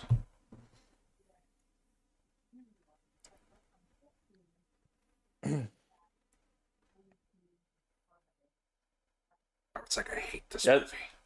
movie. I think he's probably the most positive out of the three of us. I think I'm having a pretty good viewing I'm this time having a around. better viewing, but no, we still have an hour, like 50 minutes left. Yeah. Yeah, that's one of my problems. I feel like the third act of this movie goes on for like 45 minutes. Oh, Guys, I'm getting an ad for Bush's Baked Beans. baked beans are so Hell good. yeah. I've never had those though. I'm not into beans, I'll be honest. Dude, baked beans and you put some bacon on top. Yeah, I'll take your word for it. Well, it's really good, and I don't do this as much as I should, but like on 4th of July, we'll have a cookout. If you take the baked beans and you put them on your hamburger, it's good. Ooh. Yeah, I'm not like full on like my dad. My dad hates beans, but I'll have beans sometimes. I'm just not like a big fan. I like baked beans, Uh, refried beans, and green beans. This is just a precursor to our next channel, Haven of Beans. Yeah. Uh, So when you say you don't like beans, you mean baked beans or just beans in general? just beans in general. Have you had? I mean, you've had refried beans, right? Yeah, they're all right. I'll have a lot of times when I get like Mexican food, I'll have beans, but other times I'll be like, you know what? Hold the beans. The fuck is But wrong with you? right now my ad's over. I'm at an hour, 10 minutes, 32 seconds. Oh my god, we were only like 2 seconds apart. Oh, okay, cool. All right, is everybody at timestamp at 0? No, I'm at timestamp 1 hour, 2 minutes, Yeah. 33 God damn seconds. Is everybody at the same fucking timestamp? Yep, yeah, we're good. Pretty much. All right, play. Yeah. He did it again. That's for annoying me, Robert. It's late, guys. We're tired. No, you're tired. I've been yawning a lot. I've noticed. I'm sorry. I'm good. I honestly forgot how long this movie was.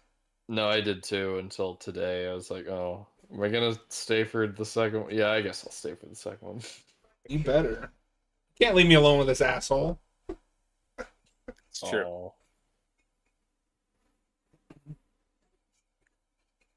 I like that Robert didn't even try to deny it. It's like, yes, I am the asshole. I am. Tyler, please clip that timestamp bit. Robert will send me the timestamp and I'll clip it. He's good at that.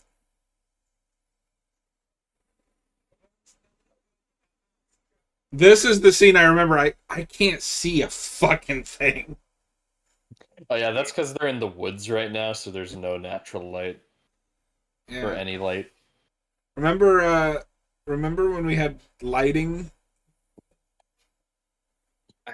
I feel like this is the first big one I remember hearing that criticism. Yeah. And it hasn't gone away. I don't know how, as a director or editor, you can look at this and go, yes, people will be able to see what's happening. I'm just looking at a black screen right now. Yeah. Like, actually. Okay, here we go. There's something.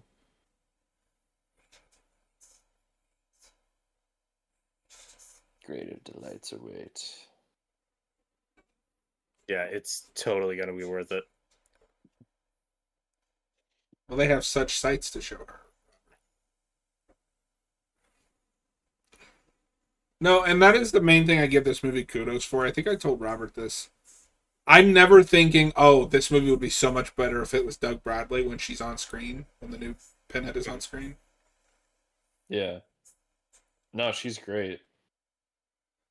I like the real, more like subdued, like modulated voice. Tyler, how do the cenobites compare in this one to the original? I mean, there's no contest. Like, the originals are the originals.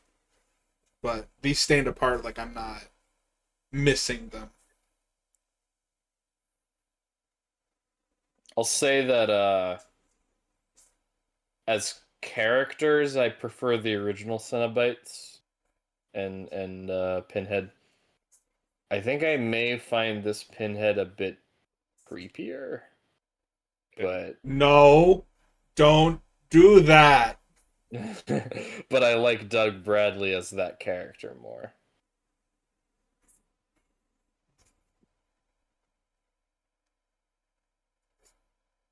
You might as well just film this on a black void for all I could. Oh, look, it's Michael Myers in the Black Void. There he is.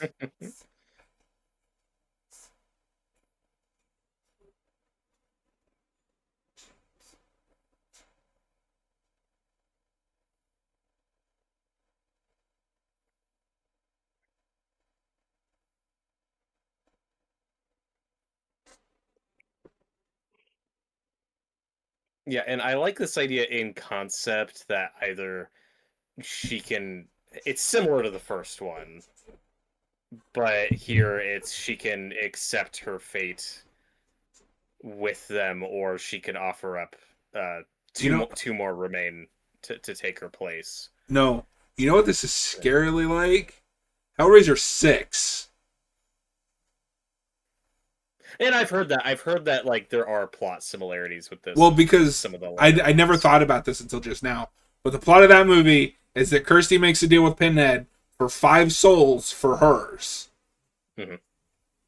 And I think that can be cool. I just don't want that with Kirsty. Yeah. No, I don't hate this idea with a new character. I just... Honestly, I know we keep joking about it. My biggest complaint is I can't see what's happening. Yeah. Well, but at least the Chatterer's back. Yeah, doesn't he die here? Yeah. And it makes me really sad. Oh, I'm so sad. No, that's bullshit. Robert's like, who will I imitate? He just spends the Who can rest I of do an the impression of commentary now? doing Frank impressions. It's okay, John. Come to Daddy. Oh, Come to God. Daddy. Stay away from me.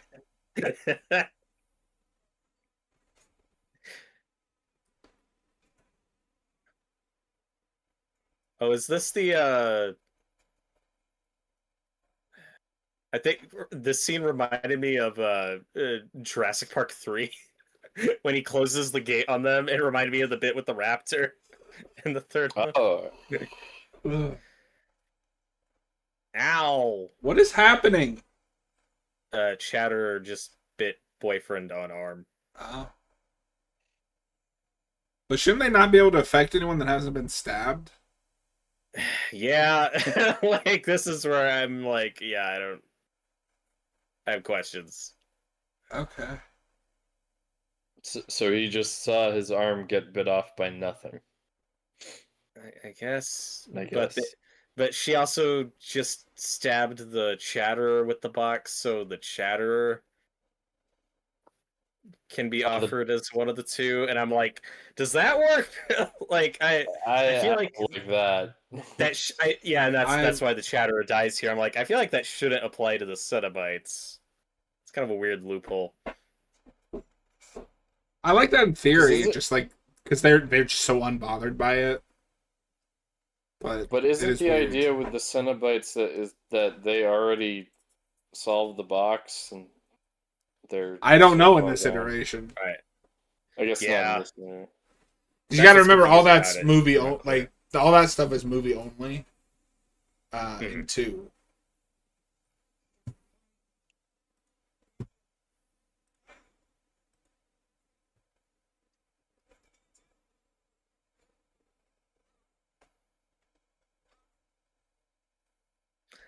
Let's go back to the mansion. There's lights in there.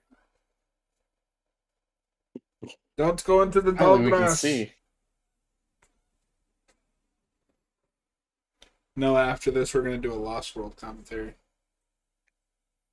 I gotta go to bed, John. No, I got things to do tomorrow. no. What have we done? What have I done? Yeah, and this is where I think the cenobites just kind of become generic movie monsters, but because there's like spells or whatever on this house, it's locking them out. And I'm like, oh, okay. I think it takes away from their menace a bit. Because now we're just into the like Siege, Night of the Living Dead Now it's a home portion of invasion the movie.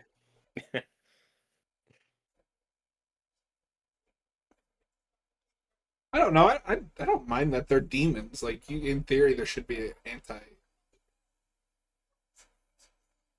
It shouldn't be common.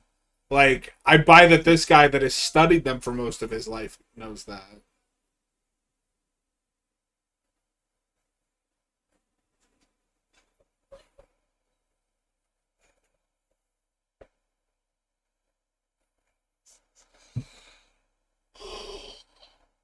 Ugh.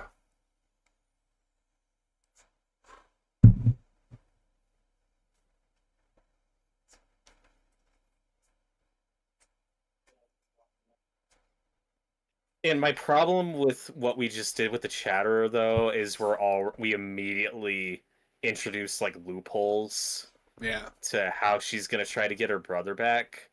I don't like Where it it's just like, because, hey, don't get rid of the chatter. Come on. I know. If you're gonna get rid of the chatter, at least bring back Camera Guy. Like, he was also the You most love like yeah. you love Camera Guy. I Can't remember. yeah.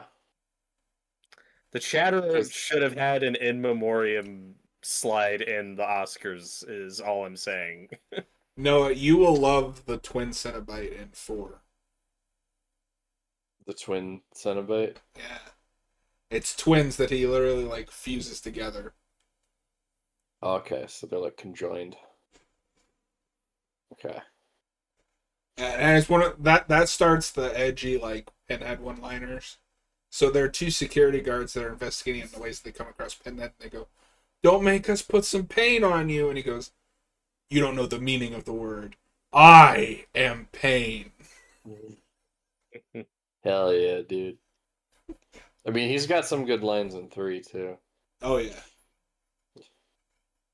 I mean, I quote, oh, 4 also has the one where somebody goes, "For God's sakes," and he goes, "Do I look like someone who cares what God thinks?"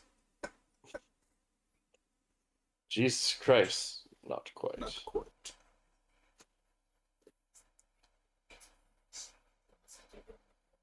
If you guys were Cenobites, what would your theme be? I like the disc one. Don't steal an existing one. I think. But there's different Cenobites in every movie. Like, practically anything I do is going to be stealing. Oh yeah, sure. All right, you'll be the disc guy. You'll shoot out discs.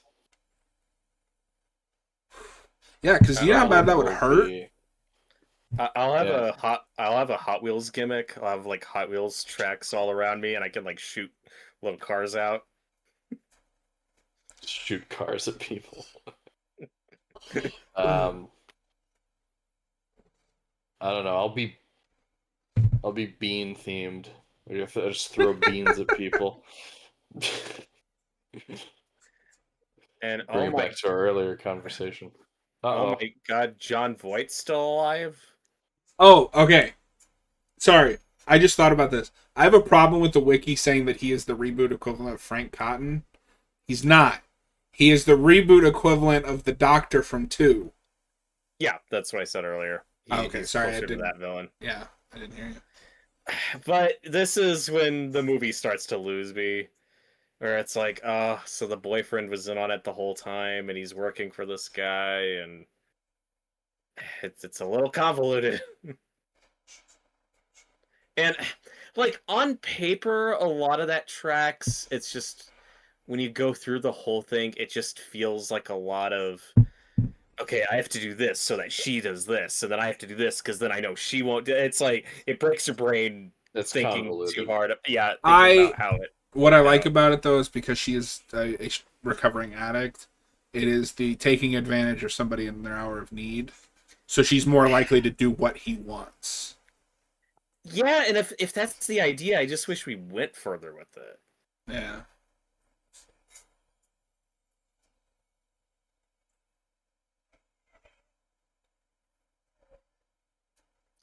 And he's got a thing in his chest, and it's real goofy. See, I feel like this would be something straight out of like two. Mhm. Robert says that about Tony Stark. He's got a thing in his chest, and Yeah. it's just really goofy. No, what I like, I think two really captures the vibe and the aesthetic of the first one. I really like that about it. And then it goes in more of a fairy tale direction in the third act, but I like Well, just the Clive feel Barker of is it. always It's yeah. like people always associate with him with horror because like Hellraiser. But like if you read a lot of his books, they're dark fantasy before they're straight up horror. Mhm. Still waiting I for think that that's third book of art, Clive. Come on. It's only been 30 years. I think that's a lot of the same crew that worked on the first one. Also came back for the second one as well. Like obviously it's a different director, but I think a lot of the same team came back. Probably. And and it's like I don't want to rewrite the whole movie, but boy, do I think there's some missed potential here where there's like not even a temptation where you think, oh, is she gonna be willing to like sacrifice one of her friends to bring her brother back? It's immediately like, oh no, it worked on a Cenobite. Let's just do that again. Like, oh, we immediately have a loophole after we introduce that idea, and it's like, oh, because what I think would be a more compelling version of this movie is if she started as more of a Kirsty character and then became more of a Julia type character in the back half, uh, but trying to bring her brother back instead of trying to bring Frank back in the original. That I think I would have preferred if that idea was more at the forefront. Yeah, and don't get me wrong, I like the back half for some of the Clive Barker mythology stuff. But this whole Mhm. movie is just, it could have been better. I But feel like I'm grading on a curve because it's a Hellraiser movie. So I like it more than 7/10 of this franchise. and that's where it's hard to gauge like what the overall like reputation or legacy of this movie is, because I remember this getting decent reviews when it came out, but whether people loved it or thought it was just okay, what dominated the conversation across the board was, well, it's better than everything else we've gotten in the last 20 years. The conversation was entirely that and not just the movie on its own, Mm-hmm. which But I I mean, that think is was a thing. Prey, inevitable. Prey succeeded at it. But Predator was never in as bad a place as Hellraiser was. Right, but it was also coming off of a movie that people really didn't like. Like it was coming off of That's arguably the true, worst but one. that's one movie versus 20 years of direct to DVD bullshit. Mhm. For sure. But But you're I right. also Prey think, did manage to just stand alone. yeah, and I think it succeeded at bringing in new people because there's a lot of people where their first Predator movie is Prey, and I don't know if the same applies to, like, did anybody watch this who wasn't already a Hellraiser fan? I don't know. Mm-hmm. Probably not. Yeah. But Predator is also one of those that's easier to make a newcomer friendly just sequel. Mhm. There's not none of those movies have a lot of lore to them. It's just make a movie and dump a Predator. And here you're rebooting. You've got to set up all the lore that's already been established. And that's why I think that the transforming boxes and the stabbing, get rid of all of that. Hellraiser was successful because it was simple. Keep it simple. And like I said, I don't mind all of those additions. I just think in this back half it starts to Who the fuck is that supposed to fall be? apart. It's a guy. Yeah, it's just a wild and crazy guy. I think it's a Cenobite, but is that supposed to be Butterball? I don't think there I think really it's is just a one Butterball that's equivalent. yeah. I think the only one that comes back is Chatter. Well, we got the Chatter, lady Cenobite. One pin. but she has a bit of a different design. No, but there's still some of that in there. Some of that femaleness. Well, the fact that she's Robert, played by a lady. Robert, does the lady Cenobite look normal enough for you? Yeah. He's not gonna live that down. Well, thank God the Cenobite who can't see walked in here.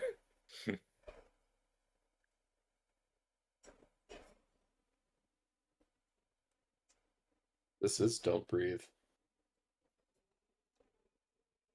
I like this design. What I can see of it.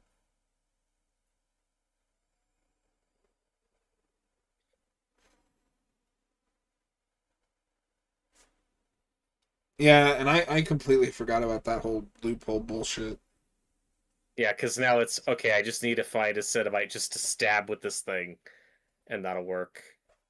And it's running, It's freaking out. and then she drops it like an idiot. Hey, listen, she's trying. She's a horror movie protagonist, okay? Yeah, I feel like the way to do that scene is she's like about to stab him, and then it freaks out and knocks it out of her hand, and then oh shit, and then we have to run. Don't just have her slip and drop it. I think you would drop it in this scenario. I would. Yeah, I Yeah. I don't know. I feel like that's a human thing that could just happen.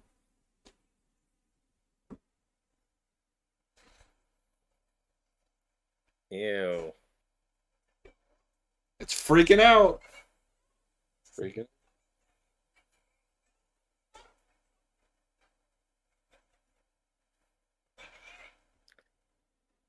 And now we've hit that point where I'm like, oh my god, we still have 30 minutes left. I think the look on Noah's face is I think the pacing goes down. No, a bit, you're gonna be okay. I'll be fine.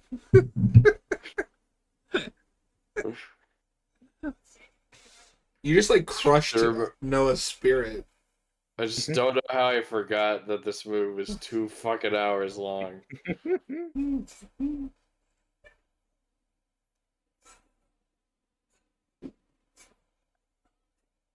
Okay, I can't see again. Who stabbed who?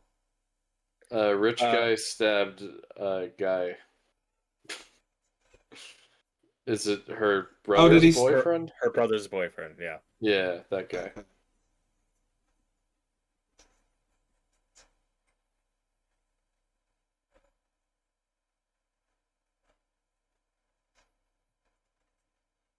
That's like a Scooby-Doo reveal. That's Roland Voight. Let's see who this monster really is. Oh, Pinhead. I sense some monologues coming. So boring.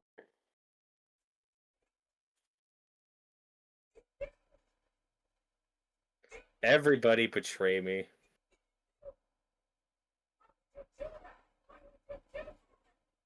She's still great in this so far. Yep.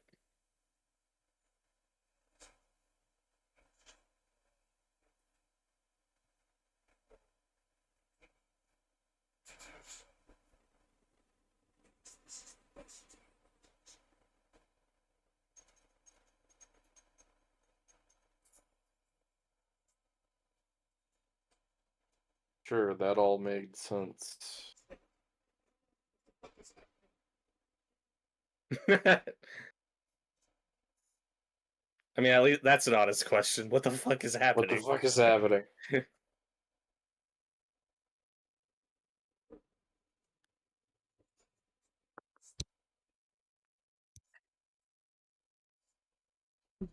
This is going to be the stream where Noah falls asleep on camera. Yes. I That was might. such a delayed reaction to it. You're just like, I'm thinking about it. I think Okay. I will fall asleep. So to tie back to the beginning, so this guy had the box. He offered up his 6 sacrifices, and then got his audience with Leviathan or whatever. And his request was a sensation, and what he got is this thing in his chest that like keeps him alive, but also is constantly hurting him. But he also can't grow numb to it. He's just in constant pain. It's like I see where John's coming from. Where like, yeah, that's very Clive Barker on paper. It's just an execution. I think looks really goofy. Uh, I think the actor's fine. I don't have a problem with the performance, but I don't know. It's just something about the prosthetic. Like you can't relate to it. It just looks silly. All right. but I mean, you could relate to the idea of thinking you're getting everything you wanted, and it's not at all. Yeah, I You like gotta- that idea you on gotta see paper. that pain. You gotta see that excruciating pain.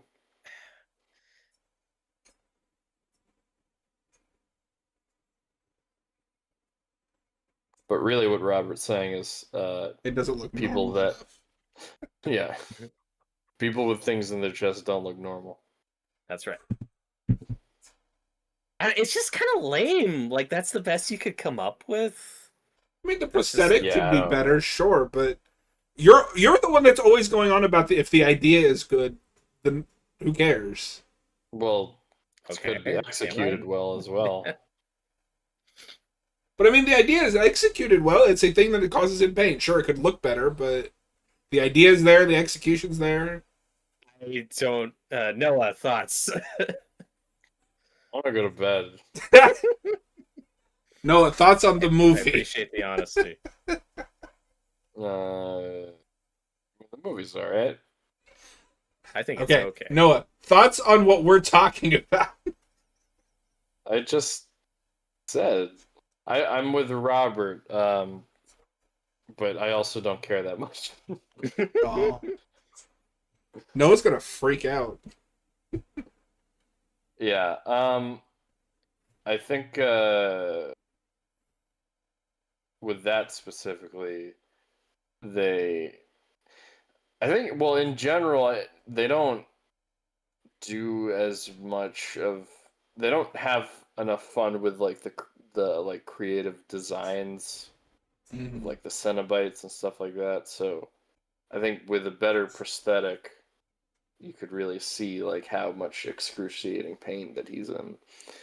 But It's just really funny to think that for 6 years he's just been living in the walls, pretending to be dead. well, he's one guy. Orchestrating this ridiculous, circuitous scheme. Like I can't. I love I this just got shit. It's mad. so convoluted. Okay. That's my last ad. Oh. Yay.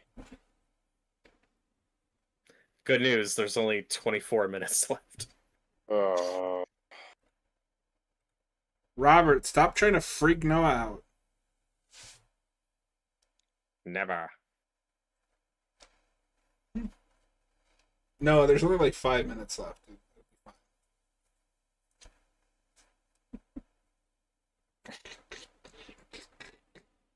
Sorry, I'm in the unresponsive I can portion of tell. the night.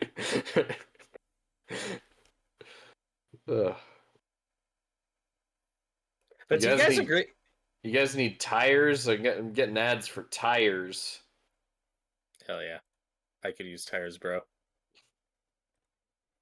Sorry, what were you gonna say?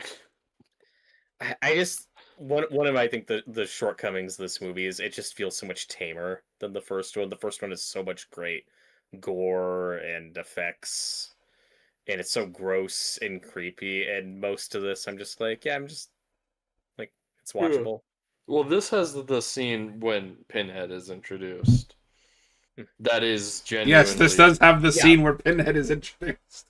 No, but when, she puts the pin in In the neck, like that's Yeah. the really standout sequence in this movie. Yeah. It is. And I'm getting another Five Nights at Freddy's ad. And yeah, and that scene made me cringe. So you know and that scene- Hellraiser scene. I'm getting a Five Nights at Freddy's ad. That's that I scene. thought it was important that you know. Okay. This will be a YouTube short. But that scene is cringy and effective in a way that, like, the guy with this thing in his chest just isn't. It's like, Yeah. oh, okay. It just looks goofy. Okay, I am at an hour 36:19.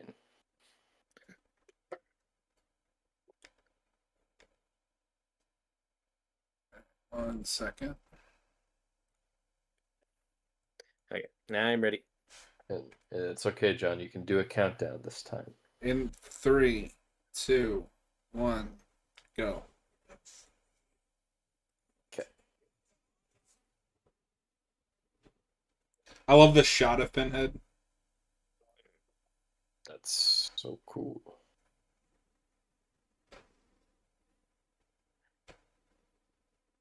I like all this imagery too on paper. All the lightning and stuff. It's so cool, man. It's real cool.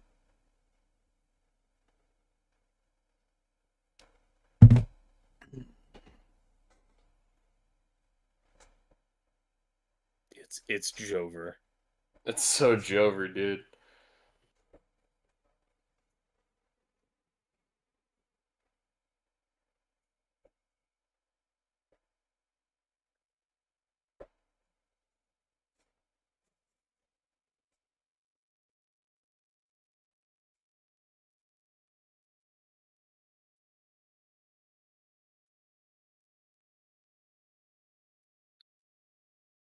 I do wish the sequel to this gets a theatrical release because I would like to see some of this cool like imagery on the big screen.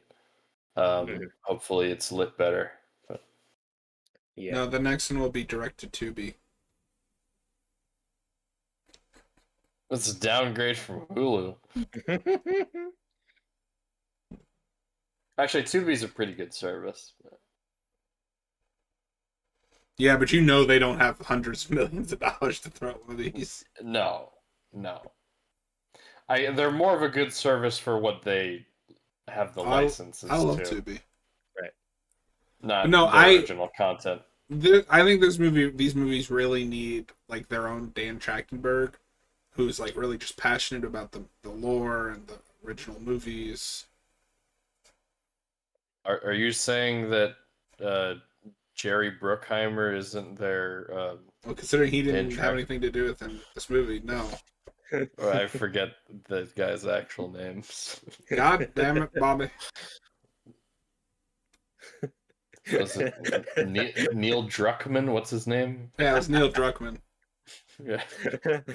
Noah's looking at the lightning and is like, it's the lightning from the Jerry Bruckheimer logo. Yeah. It's gonna hit that tree. Striking the tree. Oh, there it is. There it goes. There it is. Just imagining you going to see a new Jerry Bruckheimer movie and applauding when the logo comes Woo! up. That's me whenever the next Pirates movie comes out. Hell yeah. And this is just... Okay. I built a cage. This was also part of his plan for 6 years. It's to trap them. Yeah. Oh yeah, because he put a curse on the house so they wouldn't get in, but he also wanted to trap them. Yeah. Okay.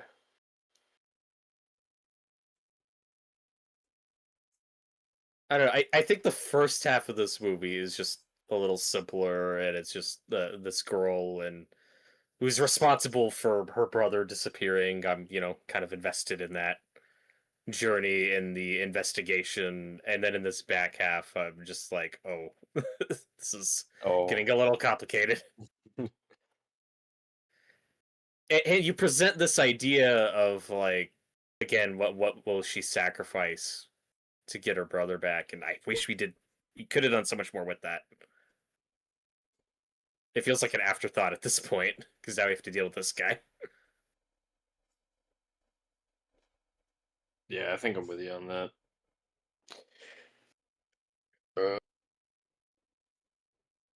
They just throw a lot of stuff at you at the last 30 Yeah, minutes. Whereas the first half of this was so well paced.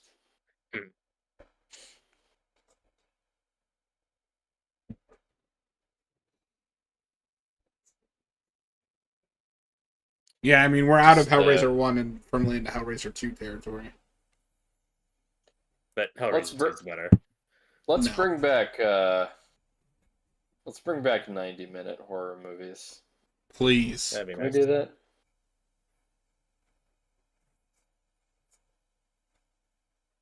It's like, come on, guys, let's wrap this up.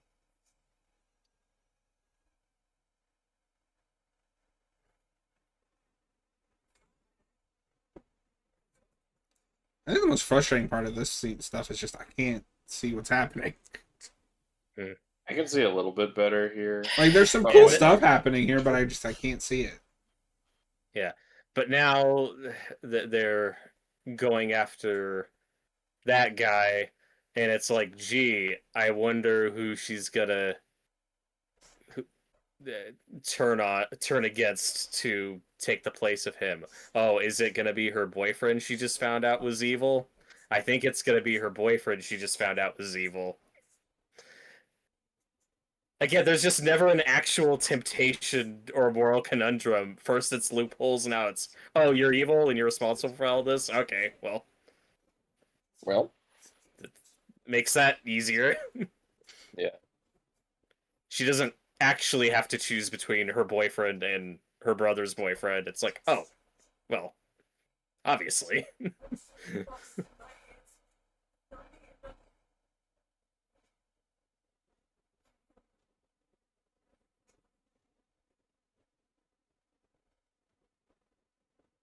Yeah, I feel like it's just throwing too much at you, and it's also poorly paced. Yeah. Like, come on, let's wrap this up. I'm ready to go home. Oh wait, I am at my home.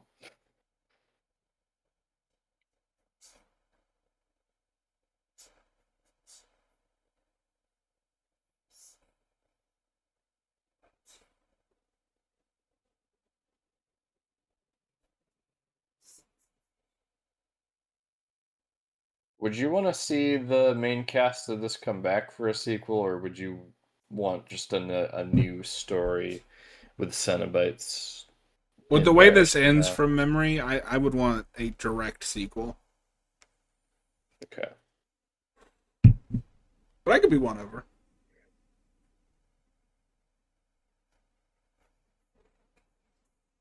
The Leviathan configuration.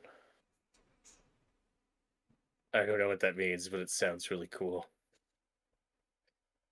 It should have been whatever the book version was.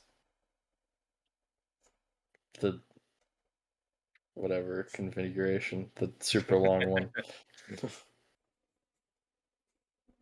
I mean, the Leviathan configuration's in Hellraiser 2. No, I know.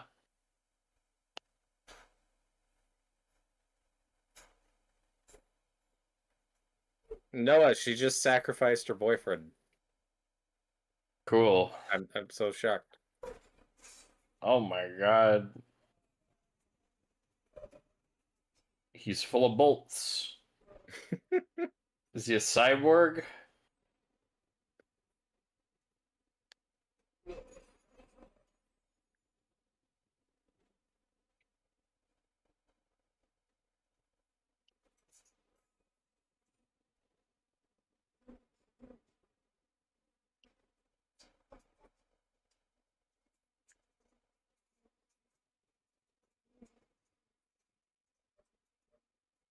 This is all CGI. Yeah. Correct.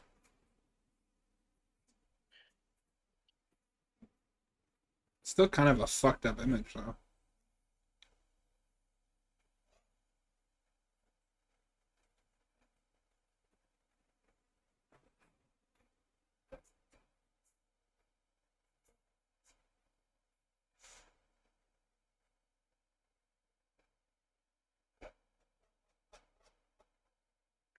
Oh, There's something I don't know if it's meant to be funny, but he just got that thing out of his chest for 6 years, and then he's immediately stabbed in the chest with this Oh, giant chain. Hayden's back. Correct. I think there's a bit of dark humor to that inherently. Yeah.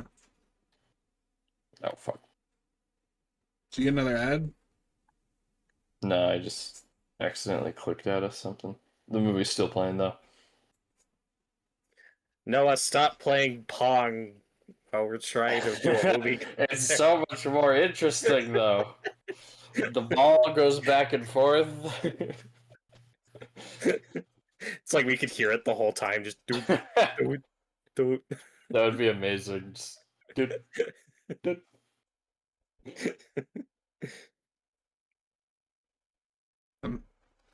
Oh no, Hayden is the man behind the mask. I knew it. And he's out of control.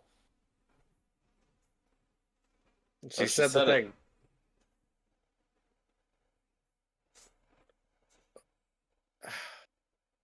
I really don't like the way that bit is edited because we immediately cut to the boyfriend getting pulled under it, but like you don't even have time to process what you're looking at, or it's like, oh, what? Oh, okay.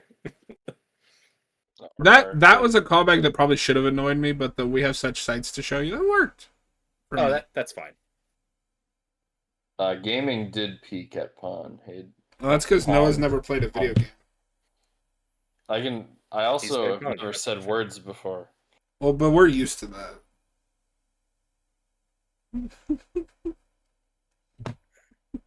Sorry, I'm in my unresponsive phase.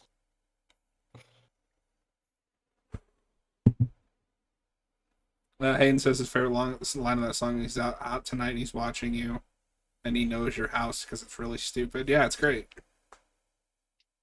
Why does Jason know my house? He's right outside now. Oh fuck! I'm Speaking nowhere of- near Camp Crystal Lake. Speaking of Jason, though, I posted this in the Discord, but I don't know if anybody saw it.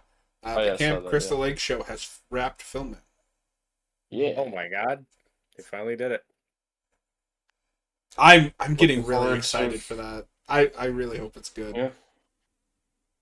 Whatever that is, I'm looking forward to it.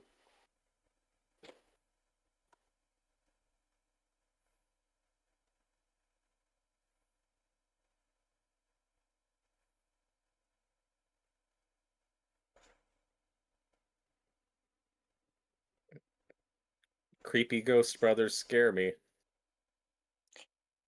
Spooky brother, scare me. So I do really like this ending a lot. I just think the road getting here is pretty bumpy. Yeah, I agree.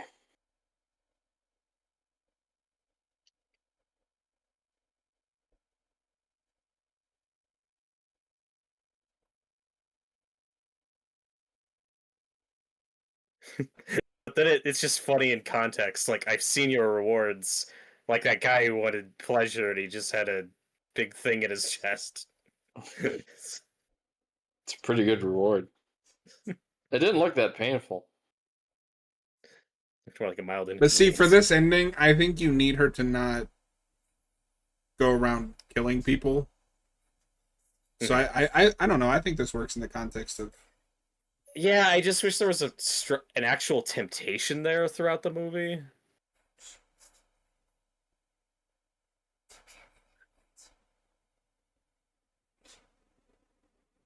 But I do like this ending.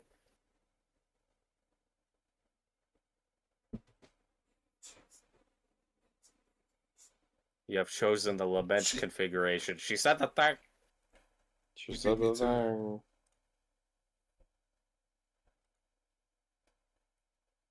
Then she steps on it. Crushes it. It just turns into like paper.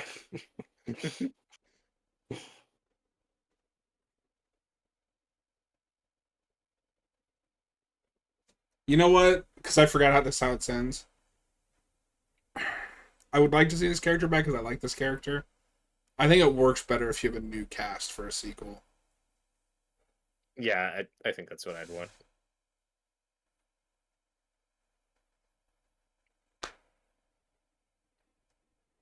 They sure did raise heck.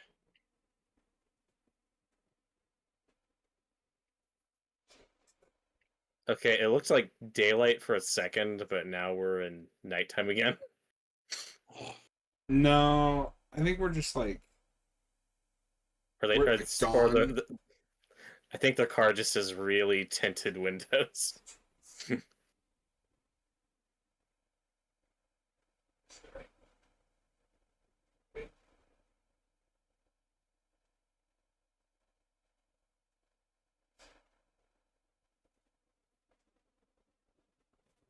Ah, bright, my Oh, eyes. They saved all of the light for this Ah, scene. ah. They pulled a Hellraiser on us. The torture. Robert's freaking out. Yeah. What's happening?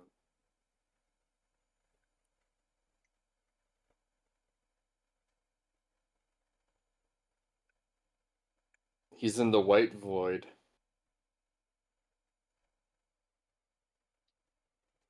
Opposite of the black void from Halloween Kills. Yeah. As it was written.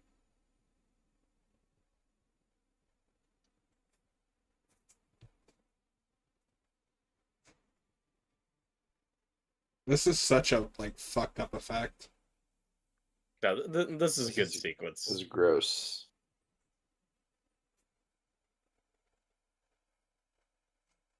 And the CGI, I think, is hit or miss, but it's a cool sequence.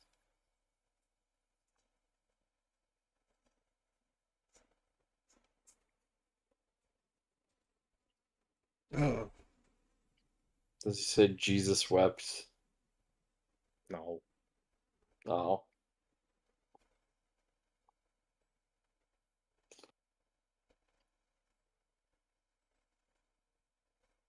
So that's how cenobites are made. Yeah.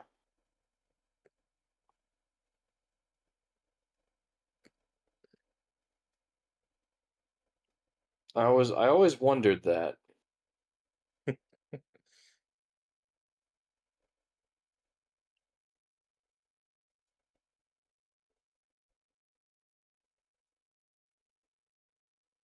That was Jesus. Anonymous friend Jesus. Almost from Uh, Jesus. Hellraiser. A Oh solid my reboot. god. It's okay. Forgot Goyer worked on this.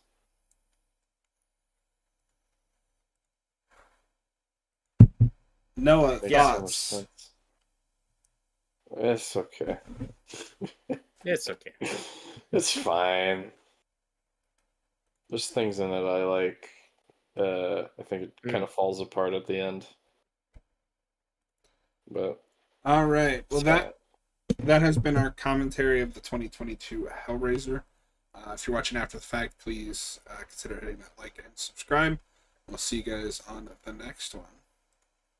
Robert, it's time to rank things.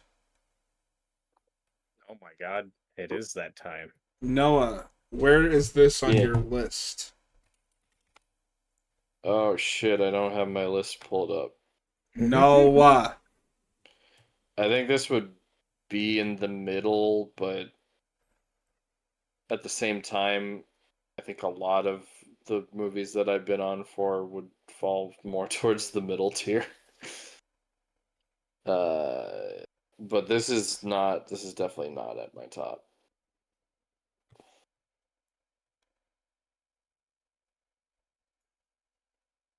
Uh, so if Robert wants to say where his ranking is, Yeah, because you were just like, Go ahead, it's not in the top. well, because I don't have, getting my list right now. Hold on. Robert, South Carolina is gone. Yeah, I'm a little conflicted because I for sure have it below Fright Night, and then I'm torn on if I have it above or below House of Wax. because I think they have different problems. Because House of Wax really redeems itself for me in the back half, whereas this I think kind of falls apart in the back half. So, I don't know. I currently have this above House of Wax, but they could flip flop for me, and then I have the Haunting below those, so it's like just above the bad ones Mhm. on my list is where I have it. I so this is we've done 18 of these now. Can you Mhm. believe it? This feels You can low, but we believe did it. a lot of really good ones. I'm putting this number 12. I'm putting it right under the Crazies remake and right above Fright Night. I think And Fright Night is narratively worse, but elevated by a cast. This is a mixed bag, but I appreciate the Barker stuff that they try to incorporate. Whether you feel it's successful or not is up to personal interpretation, of course. But the Leviathan and the, but it also has an overcomplicated mythology and I was just more entertained by the Fright Night remake. yeah. Yeah, I can see that.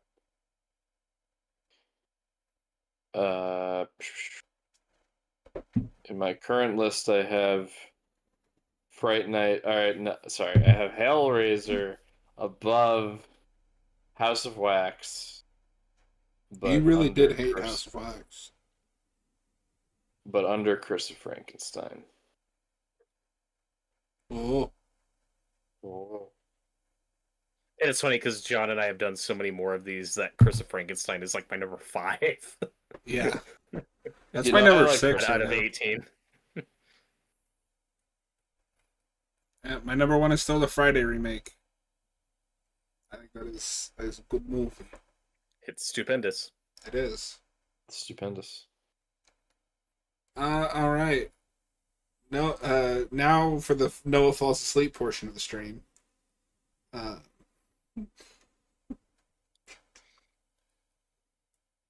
So Sunday we will be doing a brief discussion of Frankenstein.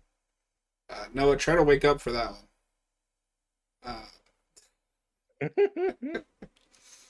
Means I gotta watch Frankenstein again. Um, and then of course some more Kong. Hopefully it doesn't crash again. And then Friday we're doing a Videodrome. Did he pick a commentary for that? Yeah. Yeah. Videodrome commentary and Reanimator commentary. So another great double feature. And then a week from that Friday will probably be our last original remake with Dawn of the Dead. Yeah, that'll be soon. Or we'll see. Yeah. Don't hold us to that, but that's probably what will happen. We're gonna go before Noah kills me. So thanks for hanging out as always.